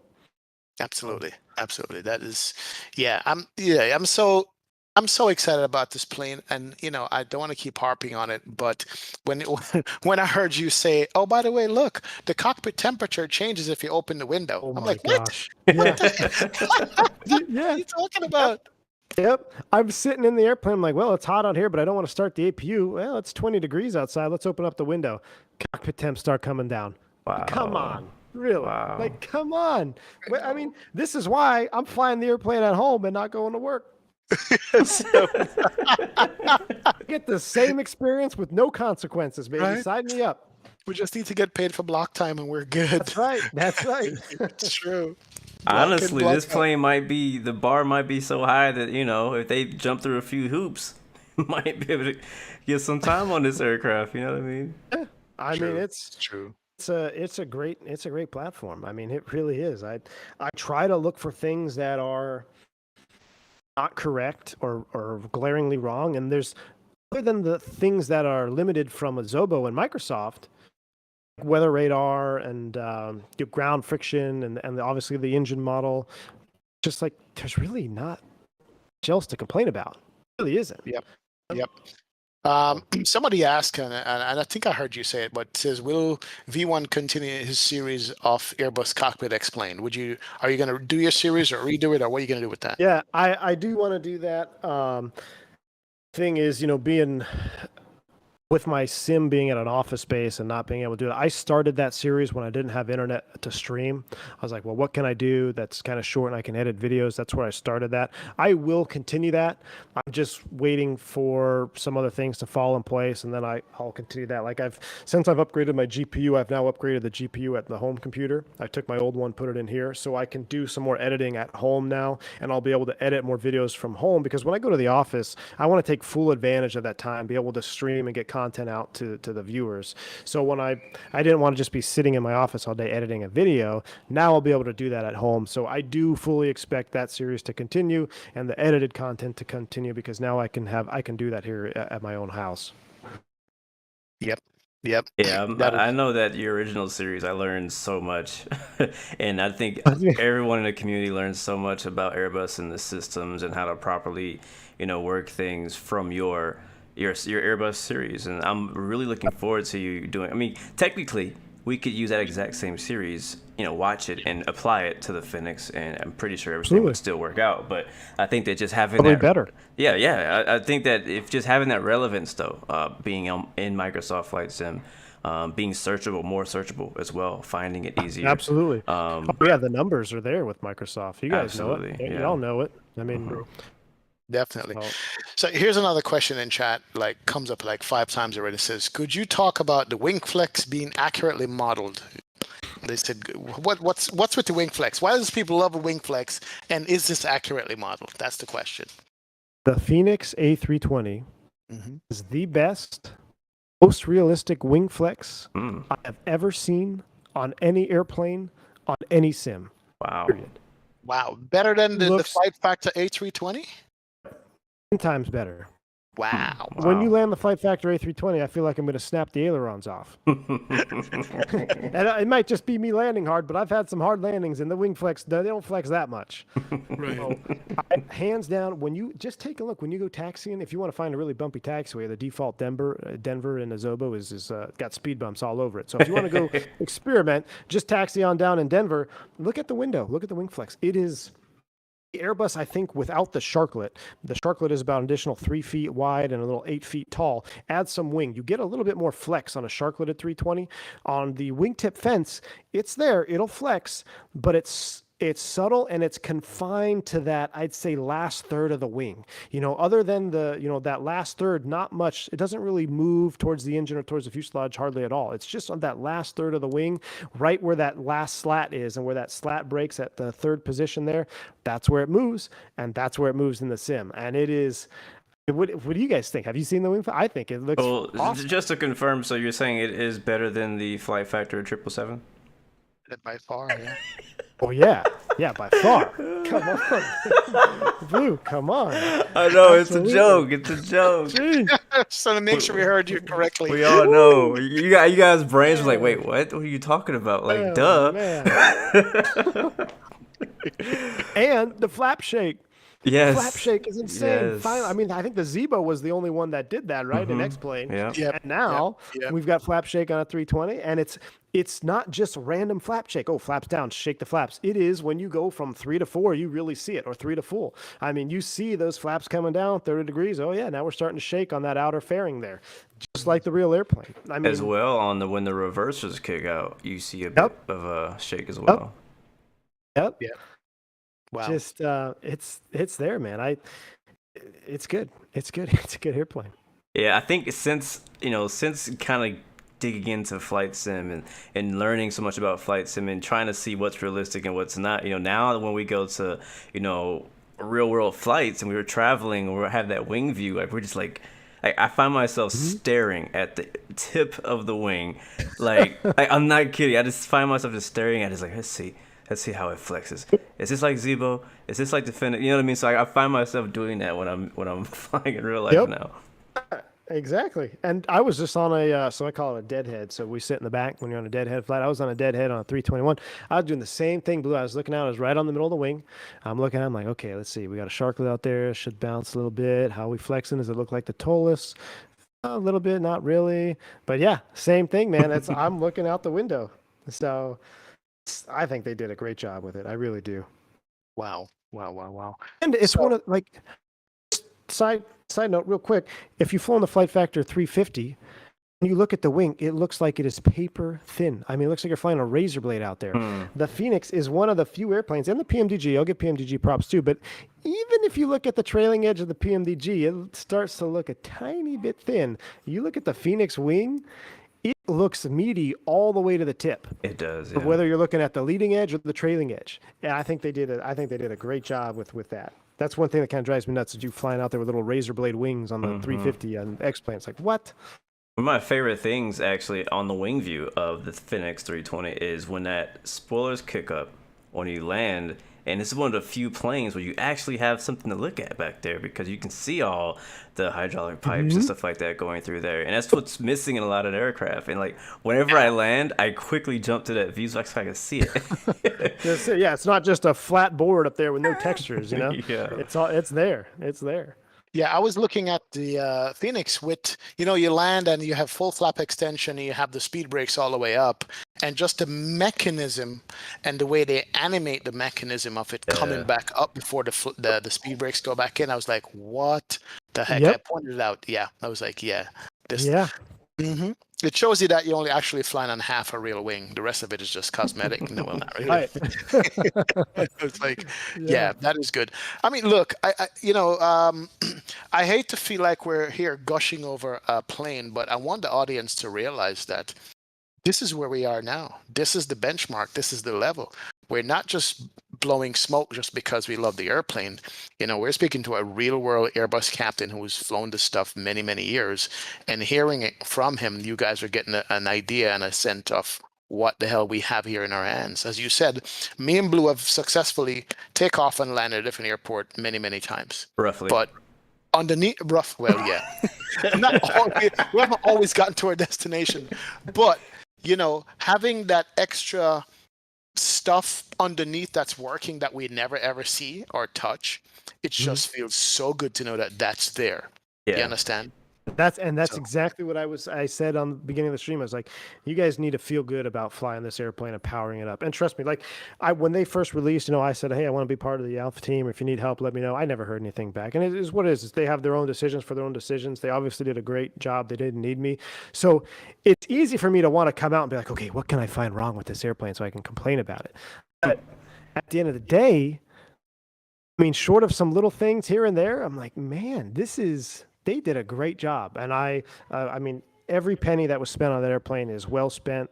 And when you power it up and you fly your stream, you do your stream, whether you have failures on or not, just take comfort in the fact that you're flying a real simulation. There is simulation going on behind the scenes, behind the glare shield. Whether or not you have to go through it with a failure or any subsystem interaction, just know that it's there and it's working and it's doing the things that it should be doing. Wow. I guess this blows up my question I was going to ask. I was going to say, simulator platform aside, FS Labs, Tolis, Fenix. I mean, how do you grade these airplanes from third to first? I mean, just forget about the simulator and simulator functions and weather and looks and. Right, just you're talking about the sims of the self. Right, just the sims themselves of the airplane. Well, the Phoenix is obviously in the number one spot because of the in-depth simulation. The FS Labs, I've talked about it highly. It is a really good airplane, but it does have its faults too. There are errors in the FS Labs. There are some navigational errors. There's some things that aren't quite right. Where there's some over-exaggerated effects. It is right there. And then I hate to say FS Labs 2 and put Tolis in third, because when I think of Tolis in two separate entities. Like when the Tolis first came out and where the Tolis is now. When the Tolis first came out, it was lacking a lot of things. There were some system stuff that was incorrect. There was some outdated information. For the lifetime of the Tolis, it really has morphed into a really complete airplane. And like I said today, when I went on X-Plane, as bad as it was for my eyes, I got to see the Tolis. I did the film. Like, yeah, it's there. I mean, was it as good as the Phoenix? It was missing some little details. It still has some core sim, so I do have to put Tolis in the third spot. But I mean, it is a very viable airplane. It does have some simulation modeled, some good simulation. remember the Tolis and FS Labs probably know they actually went through and modeled systems individually. From what I know with Fenix is they actually have a partnership and agreement with ProSim software, and ProSim actually has the systems already functioning, right? So if you can get part of that or you get access to that, you're already kind of jumping ahead. And I think, and somebody brought this up in my Discord, why hasn't any other developer jumped on this? Why are we, is developing an airplane from the ground up the old way of doing things? And is getting a partnership with a software program that already has the systems functionality modeled, is that the new generation of creating airplanes? Because if think about it, and I don't know the numbers, I'm just making these up, but let's say you get a software package for let's say a DC-10, and you've got all the systems modeled from an old DC-10. You just have to figure out how to integrate it with Microsoft. Okay, you get some C++ guys who, okay, we've got the systems already there. Let's get the integration. You go get another team. They do 3D scannings of some DC-10s. You've got a model built, and you've got the systems. I mean, you got what? 70% of the airplane is already done, and you just started, for lack of better words. You don't have to sit there and meticulously go through each page of the systems manual and create these systems out of the blue. You already have these big chunks of information that you work to integrate. Now you can spend time on doing what? Making an EFB, making a really good sound set, getting some additional stuff in there like failure simulation or sim brief integration or real-time boarding simulation and loading simulation. Can spend time in other areas that really, in my opinion, add to the realism of a sim. One of the most common things that I think goes overlooked is real-time boarding. I love the option to have real-time boarding and loading. Me and too. The way Fenix does this with just boom, hit sim brief, here's everything, start loading when you're ready. That's so realistic. Gate agent come down, Captain, we good to board? That's me. Literally, when I say start boarding on the Fenix CFB, it's like the gate agent's talking in my head. I hear her. She's like, or him. I say, hey, start boarding. Good, start boarding. And I go, boom, right into my flow. I got 45 minutes to get off the gate. Let's do our thing. And 90% of the time, ready to go. I got about 10 minutes left. They're still boarding. That is realistic to me. That is part of the experience in simulation that I love and I think is often missed because in X-Plane 11, short of the Q400 and add-on programs. I know you use PAC-X XP. I never got into PAC-X, but short of that, I mean, why hasn't that been more of a point? I think that adds a nice experience to the simmer and someone who's wanting to simulate a flight. That's like, okay, I feel good about this now. I saw you sweat the other day when the board you weren't going to make boarding in a simulator. Yeah, that's the realism of it, man. I'm like, oh my gosh, now this is happening. And today the power dropped out right before boarding. I'm like, oh my God, I got to reload the box. So I go to scramble mode. Chat's like, why aren't you looking at chat? You're not reading my question, blah, blah, blah. I'm like, I'm trying to get this airplane off the gate. We're going to get in trouble. And then I realized, oh, we're just in Microsoft. You know, it's funny. Like I didn't really appreciate the time factor until I started working at the airport. And I realized that because I've been flight simming for years, right? And I'm always like, all right, we'll take our time, fill out our FMC, and ATC will wait for us. They'll hopefully be around when we leave. You know what I mean? And but it wasn't until I started working at the airport where I realized that literally everything depends on time. And it's like the most important thing is being on time. Like a minute late it can cost you thousands of dollars. Like it's crazy. A minute late is as bad as an hour late. Yes, exactly. You're late. That's it. You're off blocks late. Yeah. And without the ground crew, I mean, enough can't be said. I mean, we don't go anywhere without the ground crew. So you guys working down there, I mean, hats off to you guys. I always talk to guys, try to get cool. I mean, it can be a grueling environment to work in. You're either freezing cold, super hot. The airplane's not going anywhere without you guys. So you are a crucial part to getting an airplane off blocks, and it's just awesome to see that kind of simulation take place with real-time boarding. Here we go. And I'll give you guys and just for viewers in chat too, but a kind of a fun timeline. If you want to really try to get the experience down, start your stream or start your flight 45 minutes prior to push, because that's a showtime for a narrow body 320. You can even load a 321 45 minutes. So you got to get everything done, 45 minutes. You should be ready to go 10 prior. If something comes up, okay, you might be going to that 10 prior. That's fine. Give yourself that 45-minute window to get off blocks with everything going. It's pretty realistic. I mean, I start to like naturally. I just look around like, okay, we should be ready to close, right? Oh yeah, about one more minute, we can close the door and get out of here. So So what about turnaround? turnaround about the same. I mean, that all depends on how good the ground crew is. Turnarounds are all on the ground crew. I've flown into some really good ground crew airports. Some notable ones: Raleigh, Durham, super good. Portland, Maine, incredible. Cancun, Mexico, really good. Um, What are the bad ones? Yeah, what are the bad ones? Lauderdale, Miami, Dallas, Oh Fort my Worth, God. Los Angeles. Major cities. Major cities. Yeah, exactly. Attitude. Major city ones. That's honestly, Hmm. that's 100% right. Major cities. The bigger Yeah. the airport, worse the ground crew is. Yeah. I'm not say worse, but the less efficient the ground crew tends to be. Yeah, because they're all aspiring actors and actresses, and this is just a part-time job. It's Yeah, very yeah, true. They Flying don't into care Portland, Maine. nothing about you being on time to your flight to Fort Exactly. Lauderdale. They don't care, man. We'll be 20 late. That's fine. Like, hey, you don't understand. We're gonna time out here, and this flight's gonna cancel if you guys don't get your act together. Oh, it's okay. We'll be fine. Blah blah blah. But yeah, I mean, I flew into Portland, Maine one time.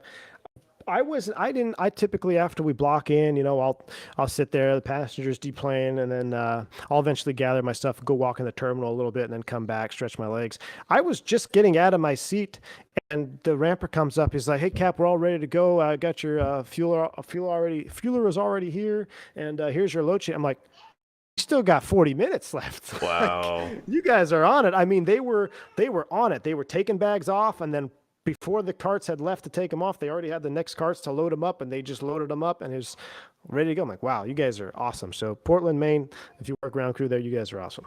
Out the Maine. Wow. I have a quick question in the chat. I'm not sure if either of you can talk to this. I don't know anything about it. But we mentioned ProSim earlier, and someone was asking, are we worried at all about the possibility if ProSim revokes their contract with Fenix that we lose the ability to fly the aircraft? So yeah, that would be. I don't know the details or ins and outs of their partnership, right? I think that only can really be answered from someone who knows what their contract actually is. Right. And, it would have to be some kind of gross violation of whatever the contract is. I mean, sure, all these contracts have clauses in it, but, I don't see Phoenix. Is it Fenix or Phoenix? I don't see Phoenix doing anything gross to be able for them to pull that, because you're talking about now lawsuits and all kinds of different things. You know what I mean? Right. Yes. Right. I think it's probably something like they bought something they now own the right to redistribute. That would be my assumption. Yeah. I mean, I don't know if it is, but I would have a hard time believing that, they can pull it back at any time now, and now our 320s are unflyable.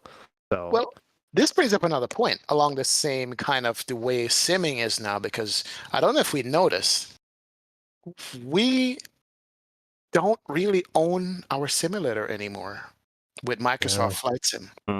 And this haven't been talked about or discussed, but I've been thinking about it, because FSX P3D X-Plane, you have 100 million terabytes of storage on your computer, but you own it, right? You're managing 5 different hard drives, but you own the thing. With Microsoft Flight Sim, 2 things. They're streaming that content to you, and you get that message pop up saying, "Hey, you're offline. We're not going to stream it anymore, and you're going to be back to the Stone Ages as far as it looking." And then 2, it's a mandatory update. So if you have your sim ready to go, it's set a certain way, you're good to go. All of a sudden, here comes the update. It's broken, and you have to sit with that. You can't go back to the previous version until they decide when you're going to come out and fix it. Yeah. So do we even own our sims anymore? And what is the dangers behind that? I've been thinking about it. So what do you think about that? I'm just curious. It's a very valid point. And just today, taken off, disconnected from a Zovo, switched off. I'm like, it's like, check your internet. I'm like, no, check your internet. I mean, my stuff's working good over here. Exactly. So you're absolutely right, man. And it is kind of it's like, I don't know about you guys, but whenever I have an iPhone, whenever there's an update, I just ignore it. I don't update. I don't fix it unless it's broken, right? Until your apps don't work anymore and you're forced to do it. And right. Well, exactly. Right. So that's how they force you, right?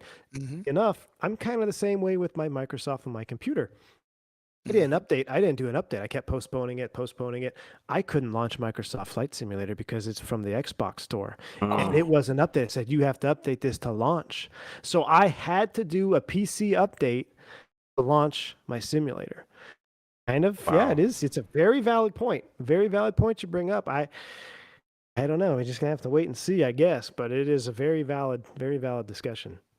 I mean, I know we can't download the whole world if we had a chance to, but I'm just curious, to see when when Skynet pulls the servers, and where do we end up? You know, you're like, Yep. no. We're gonna be back to FS 2002 again. Yeah, it's Yeah. That's exactly what it looks like when that thing says It scenery does. It really disconnected. The fallback for Microsoft Flight Sim is like FS 2002. It's crazy. Right. Yep. Another thing I noticed with the Phoenix, and I have to ask about it. For some reason, the frames are higher for me, or more CPU or GPU usage when I'm outside the airplane on an exterior view in cruise. Have you guys noticed that?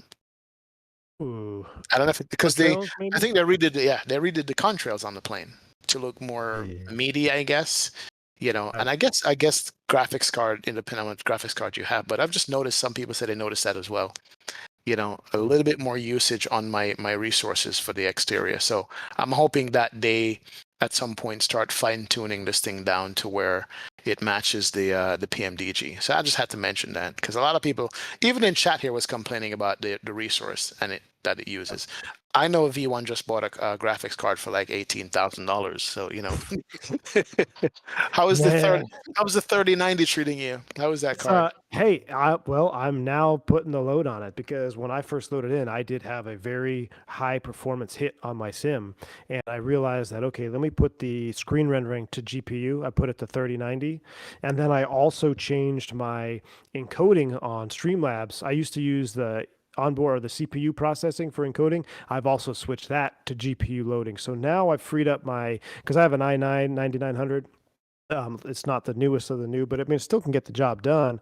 But it still runs, even though I've offloaded those two major items, it still runs at like 80% during stream. And I think, and this is an interesting point we're going to lead to, that's because we have real simulation happening. Now we look at the PMDG, how much real simulation is going on beneath the screens? And do we care or not? How much is necessary for a sim? How much do we care about, right? Because do you really care about the viscosity of the hydraulic fluid moving through the green system? And if it goes to the P2, it warms up and now it's going to change the viscosity. That's probably happening in the Phoenix. Is it happening in the PMDG? Probably not. Do you want to give up 10 frames for that? I don't know. So now you can have that debate back and forth. It is definitely CPU intensive, and I think that comes directly from all of the stuff happening behind the screens. Yeah, I 100% agree with you. I didn't think about that, but I think you're right. I think where we're suffering the FPS hit is the stuff we don't see. What's the underlying systems, the subsystems, things like that. And I think that PMDG has a lot of that incorporated, but not not like hydraulic temperatures through a certain system. Like I don't think they're doing that. But yeah. I mean, because the PMDG, that was the first thing I was so impressed at the optimization of that airplane. It is literally the best airplane I have in Microsoft for frames. Yep, same. Which is crazy. Yeah. I mean, I get more performance on that airplane than any other airplane in the sim. Yeah, it is. On the PMDG, since we're talking about them, what do you think about them going after free mods who were adjusting their cockpit textures? Apparently, there was a dirty cockpit texture mod for the Boeing 737 from PMDG, and they took it down. That the one XP is running? Yep, that's the one. It's only he got it before it got taken down. Yeah. I mean, how much control should the developers exert over their product when they release it, to the community? What do you think on that? I think that's kind of silly. I mean, if you're going to release it, you're releasing it into a simulation community. What have simmers done since the inception of simulation? We mod. We either mod scenery, we mod weather, we mod lighting, we mod cockpits. If you're going to get offended by someone changing your product to make it look a little bit different, you fault them for it? I mean, Yeah, so you think so. better not take a Carter Jewell engine and drop on that 73700. Right. You're gonna get in trouble. Right, exactly, Yeah. exactly. With the amount of mods that you did to X-Plane, you'd be in Oh trouble, man. man, Oh man. That is good. That is yeah. absolutely. People were like, "Oh, lawyers are gonna come after you and all this stuff." I'm like, dude, we've been Yeah. simming from the inception of Sims, and we've been changing stuff from the get-go. Not selling it. You know, if you're getting other mods and selling it, that's a whole different ball game. You know, now you're going down a different rabbit hole. But I don't know. I think it's silly. I personally think that's silly at PMDG to do that. Mhm. Here's a question for you. Are you going to start streaming DCS? Or just Yes. You are. Finally. Absolutely. It's about darn time. Well, that was a big pusher for the 3090 is I wanted the extra VRAM because DCS is very VRAM heavy. And to stream it and have any extra peripherals camera wise running through Streamlabs and all that, you need the VRAM. And I'll tell you now, the few streams that I've done already with the 3090 on DCS, I'm maxing out that VRAM already. Like it's already I getting can't wait to pegged. see what your sim looks like in DCS. But I mean, I went down the rabbit hole, man. I'm a huge helicopter fan. I love helicopters, so I've got the Collective up now, and I've been flying that H145. Actually, I haven't flown in a while, but the H145 on Microsoft, you know, Blue was flying that. What do you around. think of that? What do you think of the 145? I like it, man. I mean, Airbus helicopter. What could go wrong with that? It flies very much like an Airbus, but I think it doesn't matter who develops a helicopter for any other sim. Once you fly a helicopter in DCS, everything else is not up to that level. It's just and on DCS that note, and helicopters. Go ahead. On that note, I 100% agree with you. Like once you fly helicopters on DCS, no other sim can match it. Like they're all disappointment at that point. But what do you think of the Apache? I know you're flying that. Oh, dude, I am in love with the Apache, and it's. I was actually honored to fly with a first officer not too long ago who was a squadron commander on the Apache, and this was right around the time that the Apache came out for DCS. So the entire 4-day trip, I was just asking him questions about the Apache. I'm like, so what is this? And I'm like taking stuff down. I'm like, okay, so can I do this? Like, what about this? And I absolutely love the Apache. I think it is a hell of an airplane. It's a hell of a platform when you think about it. So I am definitely looking forward to flying that more. And when you have a multi-crew, Blue, I don't know if you've done any multi-crew in a DCS. Maybe you and I should team up, do some multi-crewing and I'm down. a little CPG pilot action. Because when you have two guys up there working in that helicopter on the DCS virtual battlefield, you start. I mean, you know, we sweat a little bit when we do the river visual or we're coming into LaGuardia in Microsoft. You start flying into a digital combat zone with two people in there. You start stressing out. You start talking to them. Hey, man, are you gonna like? It's the tension builds and it's a fun experience. And I think a lot of people might be a kind of. Maybe they don't have interest in it, or they might be timid to get into it because it almost looks like it's a whole nother world that you have to get involved in. It almost looks overwhelming. It is. Once you dive into it just a little bit, it's very addicting. It's very addicting and it's very enjoyable. Yeah, it definitely. There's a friend of mine who actually is also an Airbus pilot. I'm gonna have to connect you after the show. He streams DCS for us. Is like his main thing. Really? So I'm gonna connect you. I can't say much more without revealing Okay. things. All right. But I'm gonna talk to you about it later. But yeah, Absolutely. man, DCS is bomb, man. That's the goat right there. It's a great sim. It really is. We got an XP in there. We got to get XP flying the Huey around. boy. Or something. Been working on it. Yeah. We gotta work on it. That blade slap. Top Gun, Maverick situation. I mean, we all got to do it. I mean, it's here. I saw Blue doing some carrier landing in Microsoft. Oh, yeah. That was lame. That was not When you good. fly the F-18 and DCS, trapping on the carrier versus Microsoft. Oh, Probably a little bit different experience. Huh? It is so different doing it in Microsoft. You don't get the same appreciation for trapping on the deck on Microsoft that you do on DCS. You just don't. Wow. But it's still fun. What a world we live in. Yeah, what a world we live in. I'm telling you, the excitement level for the last, I guess, month now, almost, has been crazy. And there's a lot more to come. There's a lot more to look forward to. I want the competition to Microsoft to come, and so they can steal from each other or one up each other and make the simming better for all of us. I want PMDG to have a competitor in the 7.3 space, and I also want somebody to drop a good Airbus too to compete with Phoenix. But they better come good. They better come great. Yeah, what do you Yeah. what do you think is next? Like, how do you follow up the Fenix release? Like, I know everybody was worried about Oh, man. PMDG. Like, everybody was like, "Oh, PMDG is coming out. Like, how dare you release anything around this time? Because it's gonna Right. be overshadowed." We thought, honestly, I thought Fenix was gonna get overshadowed by too. PMDG. Me too. Until Fenix came out, too. and I'm like, "Oh my god!" Like, it's the opposite way. And so now it's like after following Fenix, I'm pretty sure there's other developers out there who had, nowhere near the quality of an aircraft that they had maybe planned the release around the same time, and I'm like, well, how can you release this aircraft for what you were probably planning on $75, doing a third of what the Phoenix does for 40, 45, $50? So it's like, where do we go from here? I know we're still looking forward to the PMDG Boeing family that they have promised to come out. As XP said, I also agree with him that I am hoping for someone else to come into the market and be like, yo, I can make a Boeing better than you can make a Boeing. Let me get in there, right? This is a massive community, and there's enough room for that competition. And then is somebody going to come out with another Airbus? I know I've heard FS Labs, they're committing to still doing their Airbus stuff for Microsoft whenever that comes out. Are they going to do what Leonardo did and just do a conversion? Are they going to do what PMDG did and kind of just bring over recreate the exact same aircraft without really making anything new? Are they going to really use the elements that are available to them in the SDK to make the best of the sim? What do you think? And also, sorry, don't let me forget, I&I builds A300s. Oh boy. What do you think about all that? Like, what are you looking forward to, V1?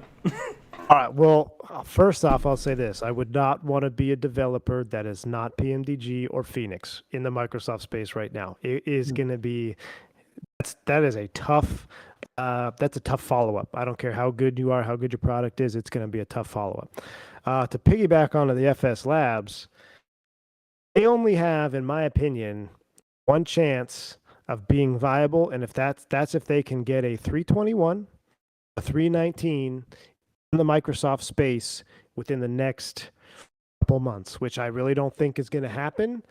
So unfortunately, I honestly think the writing is already on the wall for the FS Labs trying to dig in, because guys coming over from FS Labs, they love their FS Labs because of the ability to, well, most of them do, be able to keybinds and P3D as much as you can have a whole panel set up. Everything works seamlessly. Much harder to do that in Microsoft. But if they don't get a 19 or a 321 out soon, I think they are going to be fighting a very steep uphill battle to get into the Microsoft space. The I&I A300, they've been very quiet. Or with A310, I mean, man, the A310 on Microsoft. You kidding? You know how good it was. That came out of nowhere on X-Plane, and I was blown away. I was as blown away by the I&I dropping out of nowhere as I was about how good the PMDG dropped in Microsoft. So if they can hit that same mark, now we're looking at the dog, if you want it, A146, A310. 7.3 family, A320 already on the market with the expansion coming with the IEs and Sharklets, and hopefully, I'm really hoping they go to the 19 and 21. Oh man, what else? I mean, what else do you want? And there's a 7.5 in the works as well. Yeah, we've 7.5 in the works. We've seen what it looks like. Right? It looks good. I know. There's a DC-10 in the works as well. Yeah. So boy, it's it would be very difficult to be in the Microsoft space right now and have a subpar product, because if your product is subpar, I think it's going to get buried. I think it would get buried right now. It's no other way around it. I mean, the think bar about has been it. Think about it. There's amazing high quality products right now being buried. Example, BAE 146, a great product, but just because of what it is, it's being buried. Non-existent. Yeah. You're absolutely right. MD-80 is being buried right now, and it's not. I won't say it's a high quality, but it's it's something everybody was looking forward to. So I just wanted to be the first on the show. Yeah, Concorde came out too. Buried. Please. Why are you Don't guys? even Why are you stop guys cussing at ignoring me, the? boy. Why are you guys ignoring the Xbox market? They need love too. Oh my word, please. I'm waiting for the update, Sim Update 11, where the PC version of Microsoft completely separates from the console version, and they are no longer compatible. That would be a dream come true. Oh That's what I my want for word! Christmas. I have said But that. yeah, I have said that. Just not abandon the Xbox version, just to split them separate off, it, split them, celebrate them. because that's going to be a hindrance. I really think so. And we Yeah. look at, the Tolis on X-Plane. A lot of people complained about a laggy McDo mouse or the flight care or the modeling not being good. Well, that's because they made it compatible with X-Plane 10. So because you're going for that compatibility, because it's a good business move, you're going to get more business that way if you can appeal to more people, still hinder the advancement of your product. So I think that can come into play with this console thing and the PC version. Yeah, somebody said it. JD Shem said it. Xbox pays the bills for further development, and I It actually agree does. with that. It really It does. That's does. true. And money Yeah, talks. That's it. I money mean, follow the talks. money. Yeah. Follow the money. Wow. What I said about it being separated, it's a pipe dream. I don't think that will happen. I really don't. Oh, Oh yeah, Yeah. did we forget about the buried CRJ? never heard of her. Oh my word. Is it what? A Oh CR my- who? Wow. There's And I was just also beginning to like the plane too. I And know, then right? PMDG dropped. Yeah. I was just beginning to like I it, remember that man. you did a stream in the CRJ right before PMDG came out. Yeah, I remember that. I know. Apparently, I there's had also an A350 coming out from somebody as well. So a lot of Wow. new aircraft, A220s as well. I'm looking forward to seeing that. I would like to see a good A220. I think Yeah. that is a solid airplane. I would love to see that flown or be like a high fidelity A220. I really Mm-hmm. think that would be a niche. I mean, the 220-300, I mean, that thing can go far. I mean, Oh, it yeah. is, I don't want to say it competes with the 319, but it is up there. It's holding its own against a 319 as far as range and capacity and all that. So it's no slouch. Here's a If question for you. somebody releases an A220 without the whale sound, delete immediately. Delete, Okay. uninstall. Here's a question for you, and I get this in the chat all the time. Do you actually want an A380 in the sim? Blue, V1, Why are you both of you. pointing That at me? question. Don't Both of look you. at Do me. you actually want Yeah. an A380 in the sim? Because I get it all the time. Do you? I will say this. I do want an A380. And the reason why I want an A380 is because somebody else wants it. I don't want it, but somebody wants it, and we need to have it for that person. So the answer is no. What he meant to say was no. He doesn't want Not really. Yeah, exactly. Exactly. Let me ask you this then, Blue. Would you rather that development team that's working on a 380 work on that 380 that you want for someone else, or would you want them working on, say, maybe a 757 or maybe I would rather than work on a 767? 757 or a 767. Yes, absolutely. I'm on the same boat, man. At 380, I could take it or leave it. Will I fly it maybe once just to see? But no. Here's the thing with this A380. If you put an EFB in there and you put realistic boarding, you're my looking at an hour and a half. Could you imagine?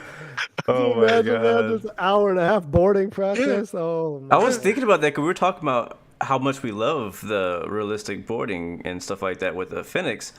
But it's a narrow body. When we get to bigger jets, that's going to be extended. Now, obviously, there's usually the fast track version, but like, Right. you see yourself sitting I there for still 2 think- hours for, Well, I mean, shoot, you can board a 7.5 in 45 minutes. I mean, it depends on, it depends on the seating configuration. You start getting into the wide bodies. I'd like to see an expedited version available. Let's say 25 minutes, 27 minutes, 30 minutes max. But if you're going to have the option for real-time boarding for an hour, the gratification you're going to get after you land that airplane and you did everything in real time.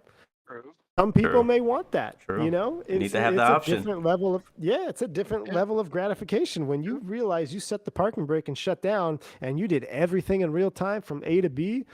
It feels good, man. That's what makes it. That's what makes simming enjoyable, right? So at least give me the option for that 2-hour boarding process on the 380. Let's go back to that 380 for a second. I like to see it. Like I like to fly in a world that feels real to me. And when you fly in real life and you're at the airport or you're in aviation, one of the things that's really fun about being at the airport, being in an aircraft, is seeing different aircraft that you're unfamiliar with, or that you don't see that often. Seeing an airline that you never heard of, or seeing, oh, look, it's Polaris, or look, it's American. You know what I mean? Like, I love looking around the airport, like, oh, look, cool. That's where American parks. Okay. You know, and so I did a flight last week. I was flying in Europe. And this guy was in an A380. He was parked at the gate. He was flying on VATSIM. And I looked out my window. I was like, "Ooh, an A380." It's just my model matching, but still, it was like kind of cool just to see. Like, it's a rare sight of a humpback whale in the middle of the ocean. You know, so it's like it's so. That's very true. And you bring up, that's funny. You remind me of a time when I was flying freight, and I'm in my little Pee-wee Beech 99, which is basically a King Air 200 unpressurized. I'm coming into DFW. The controller is saying, and I work for a Ameriflight car, and they're like, Amflight 1791, caution, wake turbulence, you're in trail of a super on 17, whatever, I forget what I was landing. I'm like, okay. And he also said in the same breath, he's like, keep your speed up. You got a 757, it's closing in. They got a 100 knot overtake. Wow. So here I am in my Pee-wee 99 at minimum wake turbulence separation from a super. And I'm like, okay, what's happening? So I'm looking, and I swear I thought it was two airplanes next to each other. The size of that 380, I thought I was right on them. And I'm like, oh my God, if I get waked by this thing, this airplane's gonna roll. So I'm way high on the glide. I'm flying it like 2 dots high. I'm like coming way high, and I'm just looking at this massive airplane in front of me.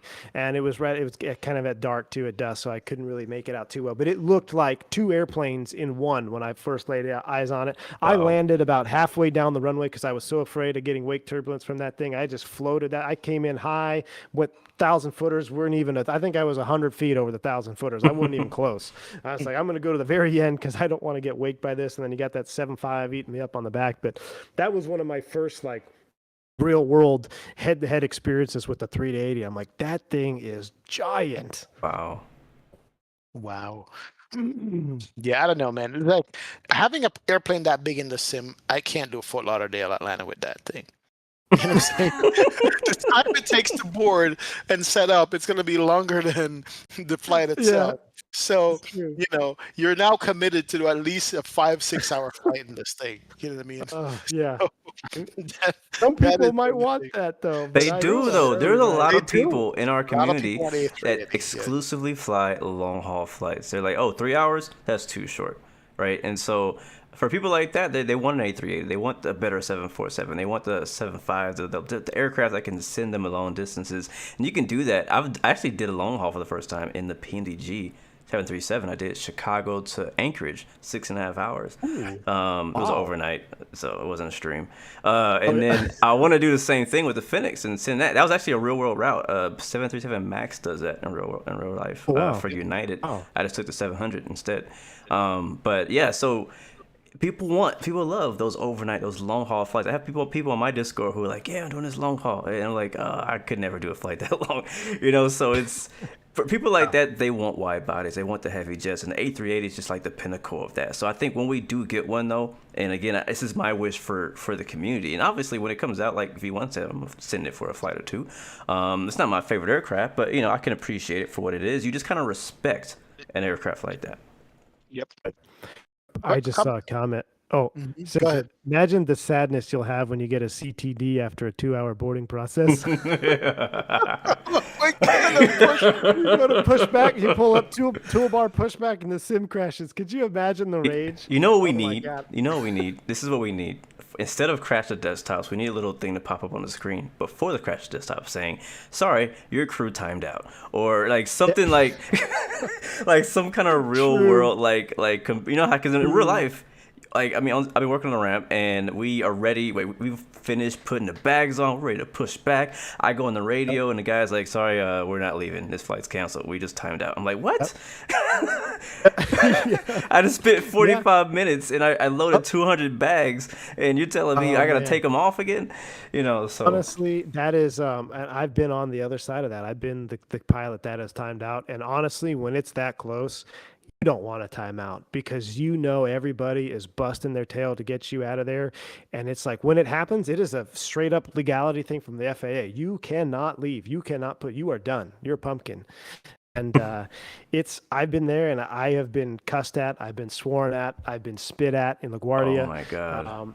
for being timed out. And it's like, I understand their frustrations, but that is an awful, yeah, I feel for you, man, especially throwing bags and getting it all loaded. Hey, never mind, it's canceled. That's it. But yeah, That that's is like true. a crash to Someone desktop. someone needs that. Develop a plugin. Actually, desktop triggers the crew timeout. Go to the hotel. You're in the middle of a flight, cruising, got 1 hour left. Crew timeout. We're leaving. Yep. XP, you're muted. Yeah, his mic's muted. I'm like talking to myself. Hello.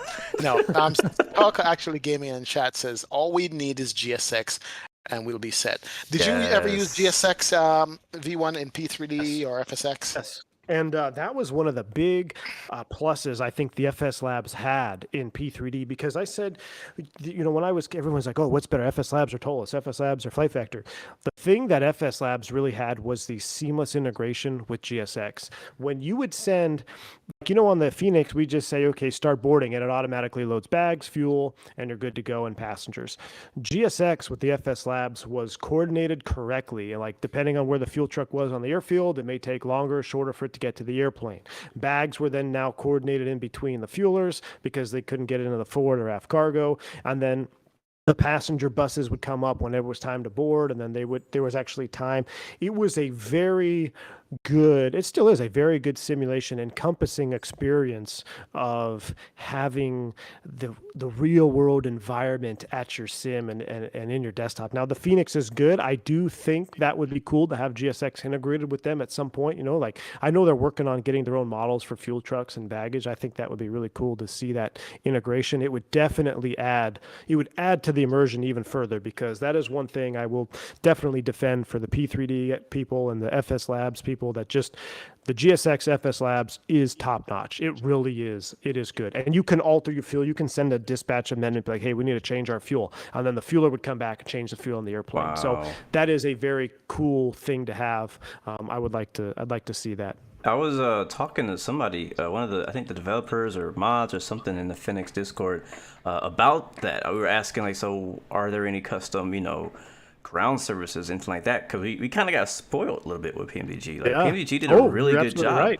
with that. And so Fenix came out and we're like, oh, this plane is great, but it doesn't have that. And that's one piece of the experience that we were missing. But basically his response was saying that, well, we actually were expecting GSX to come out first before us.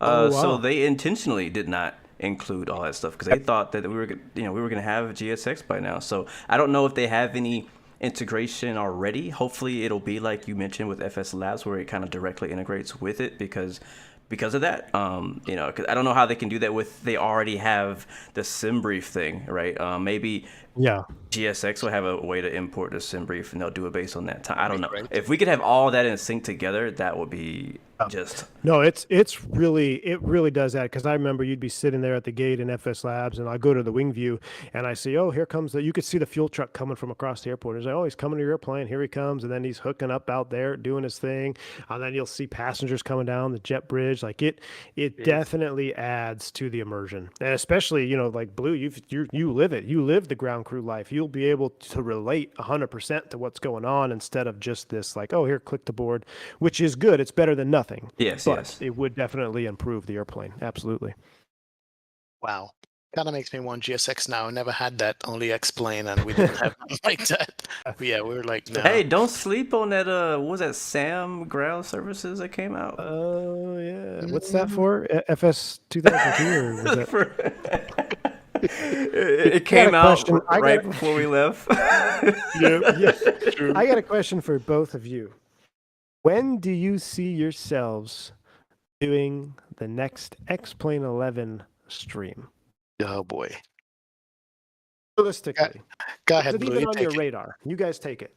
I mean, look, honestly, right now, I have not gotten tired of the PMDG 737. As a matter of fact, it's building up better now. I have not gotten tired of the Fenix A320. It's just getting even better and better. The more I know about the airplane, the more comfortable I get with setting it up, the more enjoyment I'm getting out of both planes. And then I'm just going to be real. The fact that I can say, you know what, where am I going to go today? Okay, I'm going to go here and here. I don't have to worry about scenery.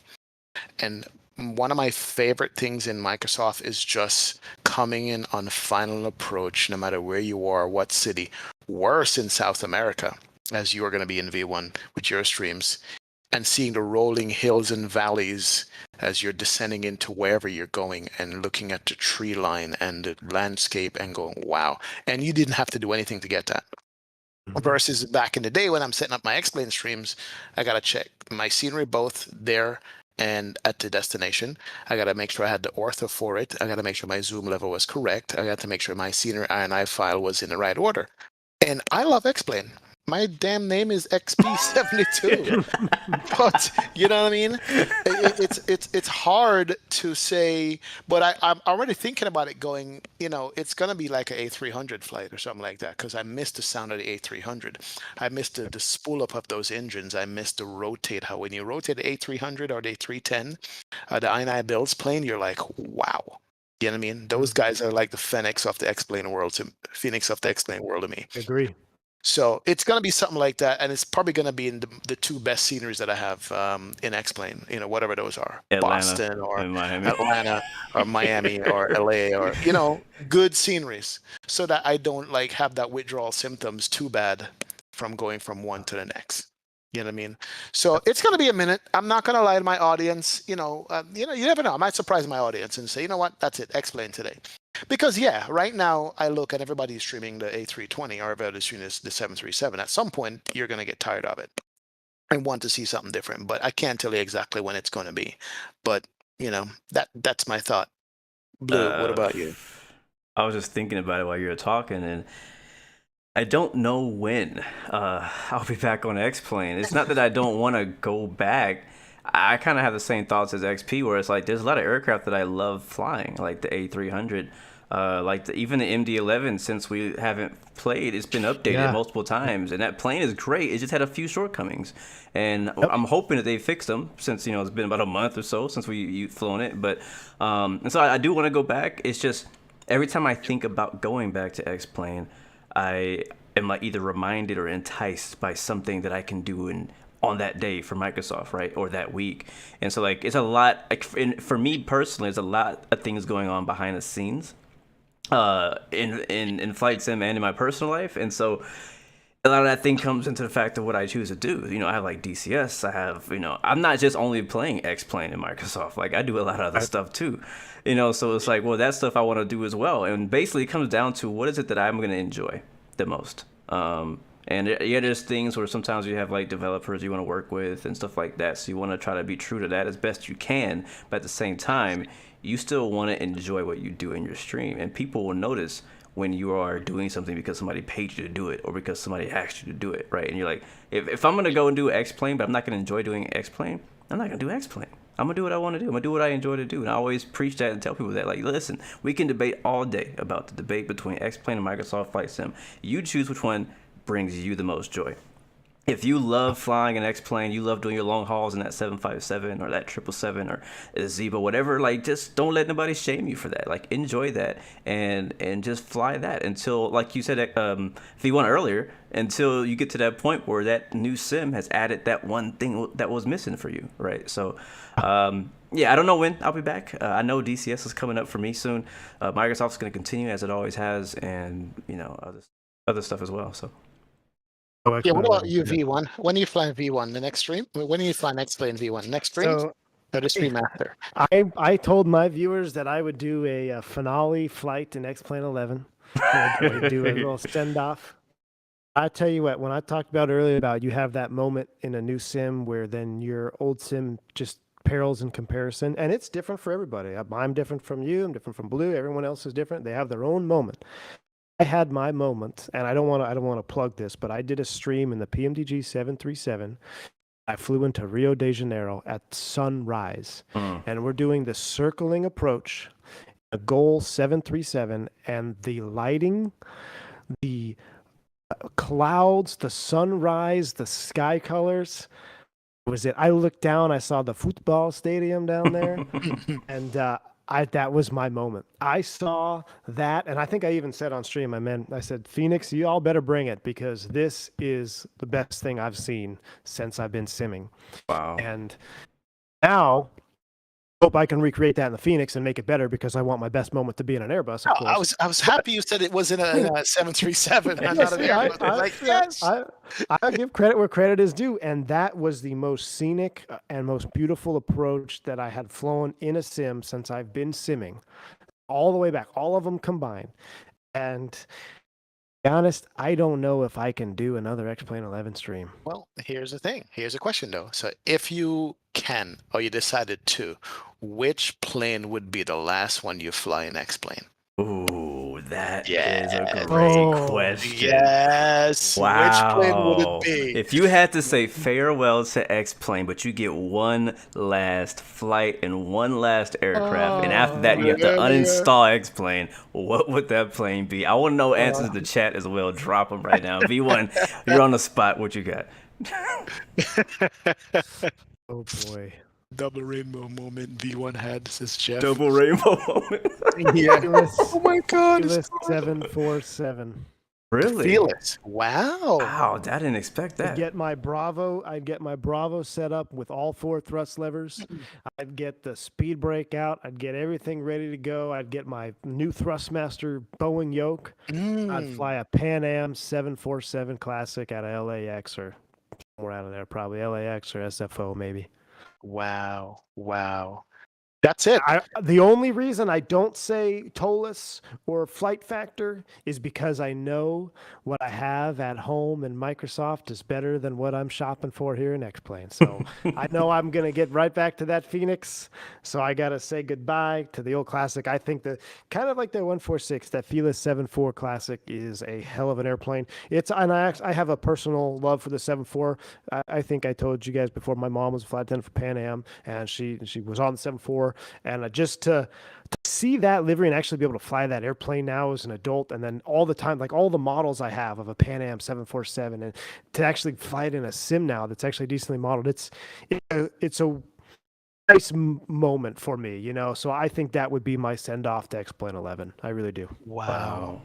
I thought I had my answer with the plane that I was going to fly, and then Benny put another plane I haven't thought about yet. So I was going to say the A300, but now he goes, no, the IXCG 737. Oh, exactly. The IXCG 737 is so visceral with the sounds in that plane, right? Yeah. And the engines, the whole thing. It's like, wow.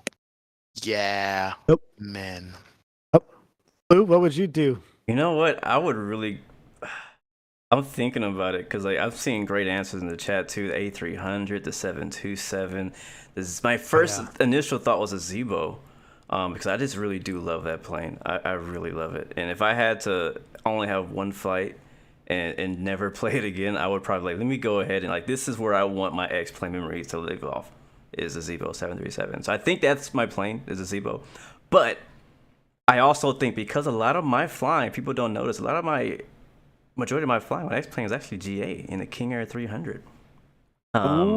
So, and I don't really have that quality King Air 300 in Microsoft yet. And it could be the Challenger. This is too many options. I can't think. It could be the Challenger as well. I don't know. What? That's it. It's funny. It's ironic. He goes, the Challenger. I love the Challenger, the most expensive airplane in X-Plane 11 ever. Yet his last send-off flight is the free 737 from Zebo. I just think that's funny. God. Wow. Oh my god. You know what? I changed my mind. I'm never giving up X-Plane. I don't care what you guys say. Even if I fly it off stream. I think too. I feel like this flight for me would actually, it would be harder to delete X-Plane if I were to fly my favorite aircraft on X-Plane, because it would just make me want to fly X-Plane more. You know what I'm saying? Like, I would be like, I don't know, I would be crying holding to my Thrustmaster TCA yoke. This is my last landing ever. I'm gonna go around one for the culture. Nah, man. You know. Nah, So look, I have a lot more flights to do and explain. And 12 is coming out. We'll see what they put out. There's so many good airplanes. it There's so is. many little planes out there. The Felix, you're not going to get that for a while in Microsoft. You know what I mean? Oh yeah, trust me. I'm Yeah, not you know. burying X-Plane. I'm just burying X-Plane 11.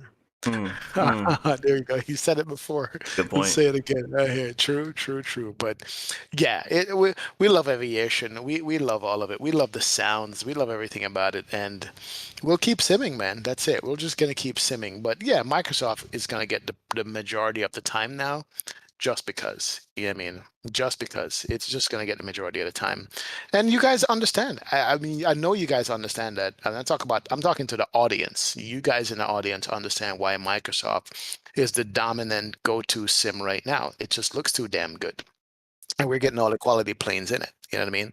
But every now and again, we're going to slip into X-Plane 11, and we'll see what 12 brings, and pull up something that we haven't looked at in a while. So your old favorite. You know what I mean? So hey. Yeah. That's what I say. Best part about it is this is all just a figurative of speech, right? No one has to delete anything. We can There keep you whatever sim we want. We can fly whatever sim we want.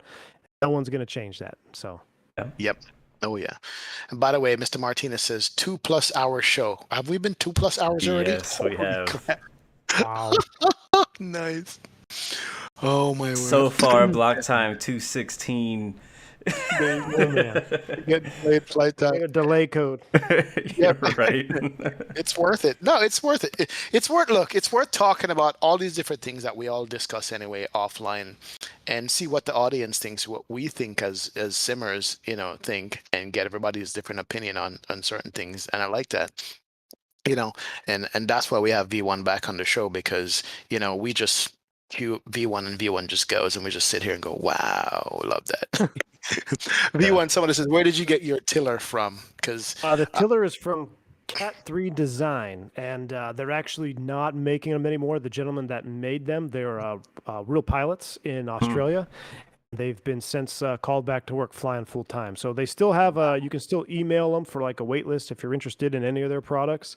But as of actively making products, they're pretty much sold out of everything. And I don't think they're actively making them right now, which it's bittersweet. But I talked to those guys, and I actually had a lot in common with Nobi, the gentleman that ran it. And it's good to hear that they're back to work flying full time, because that's what they were meant to do. I mean, we're pilots, and unfortunate events, had them on furlough, but now they're back. So I do not think it's available for purchase anymore.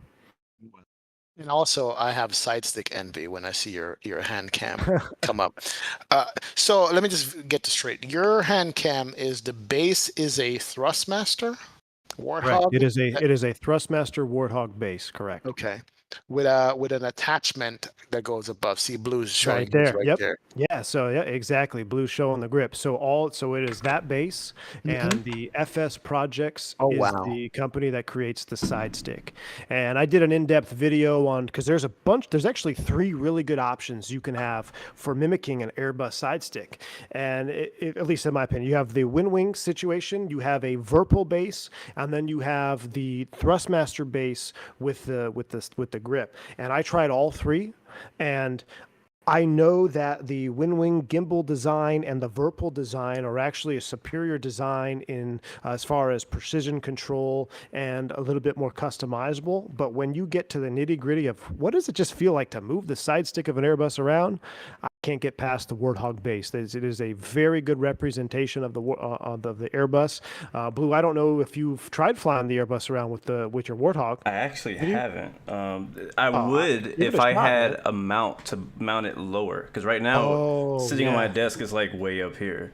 So if I had like a mount to put it underneath, then I would absolutely use it as an Airbus yoke. I mean, joystick. It's very it's a very, very solid feel, and it just mimics the Airbus very well.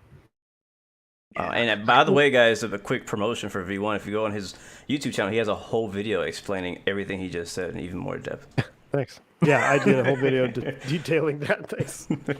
Yeah, and then did you get the skirt? What is that? What do you call it? The rubber? The gator, the rubber gator. There's a rubber gator that goes around it. Initially, so when I was on a side stick mission, I was like, okay, I got to find the best side stick I wanted, because I thought, the honeycomb, wow, this feels really good for flying yoke-driven aircraft. I felt we didn't have a super high-quality Airbus side stick. So I went down the Airbus side stick tangent, and very popular is the TCA, which I actually purchased and I used it.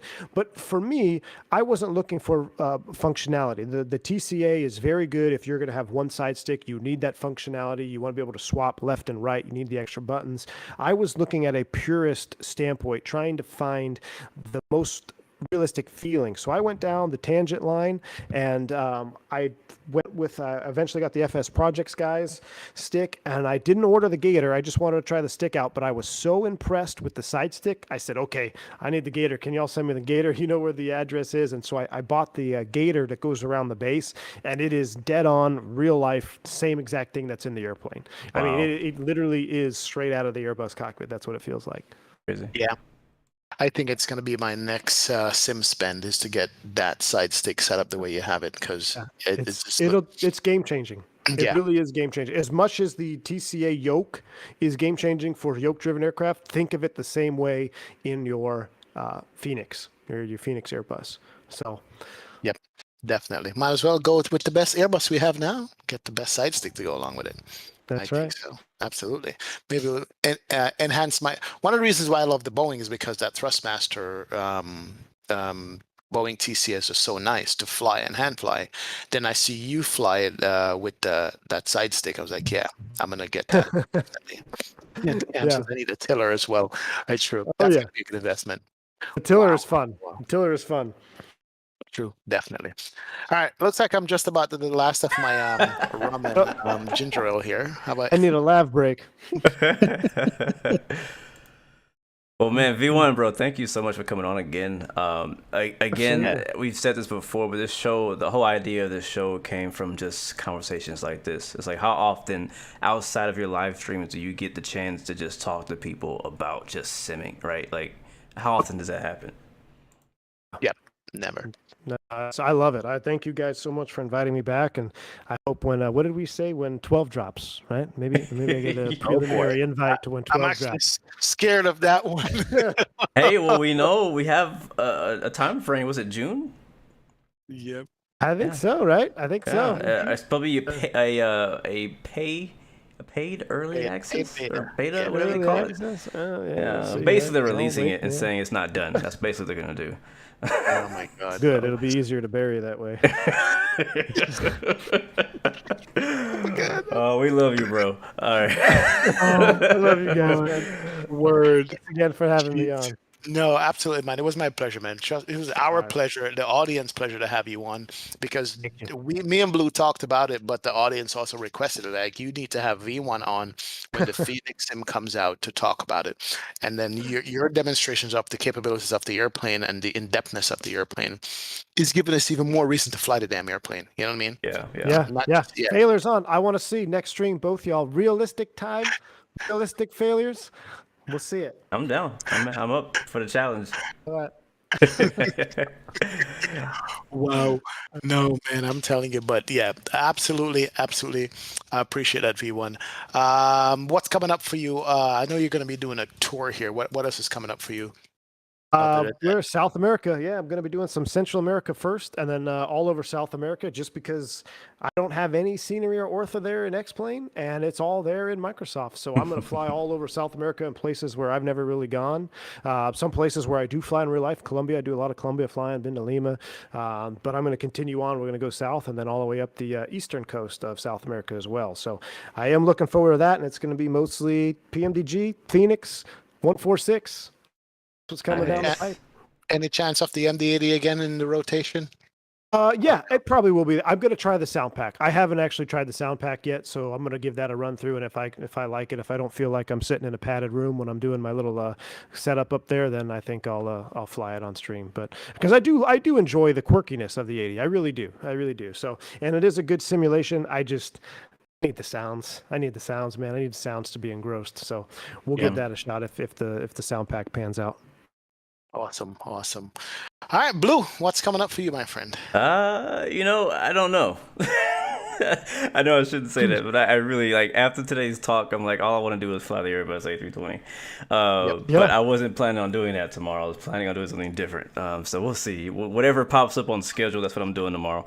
And also, don't forget, I have the Formula One World Tour that we're doing, racing in Monaco this weekend. I did my flight from Barcelona to Monaco, Route 7, and we'll continue from there, I think, to Bahrain or somewhere in far away. Anyways, but yeah, that's coming up. That'll be like next week. Obviously, posting a lot of Top Gun stuff recently. The movie's coming out this weekend, which is dope. So hopefully I get to go watch that with my dad and my family.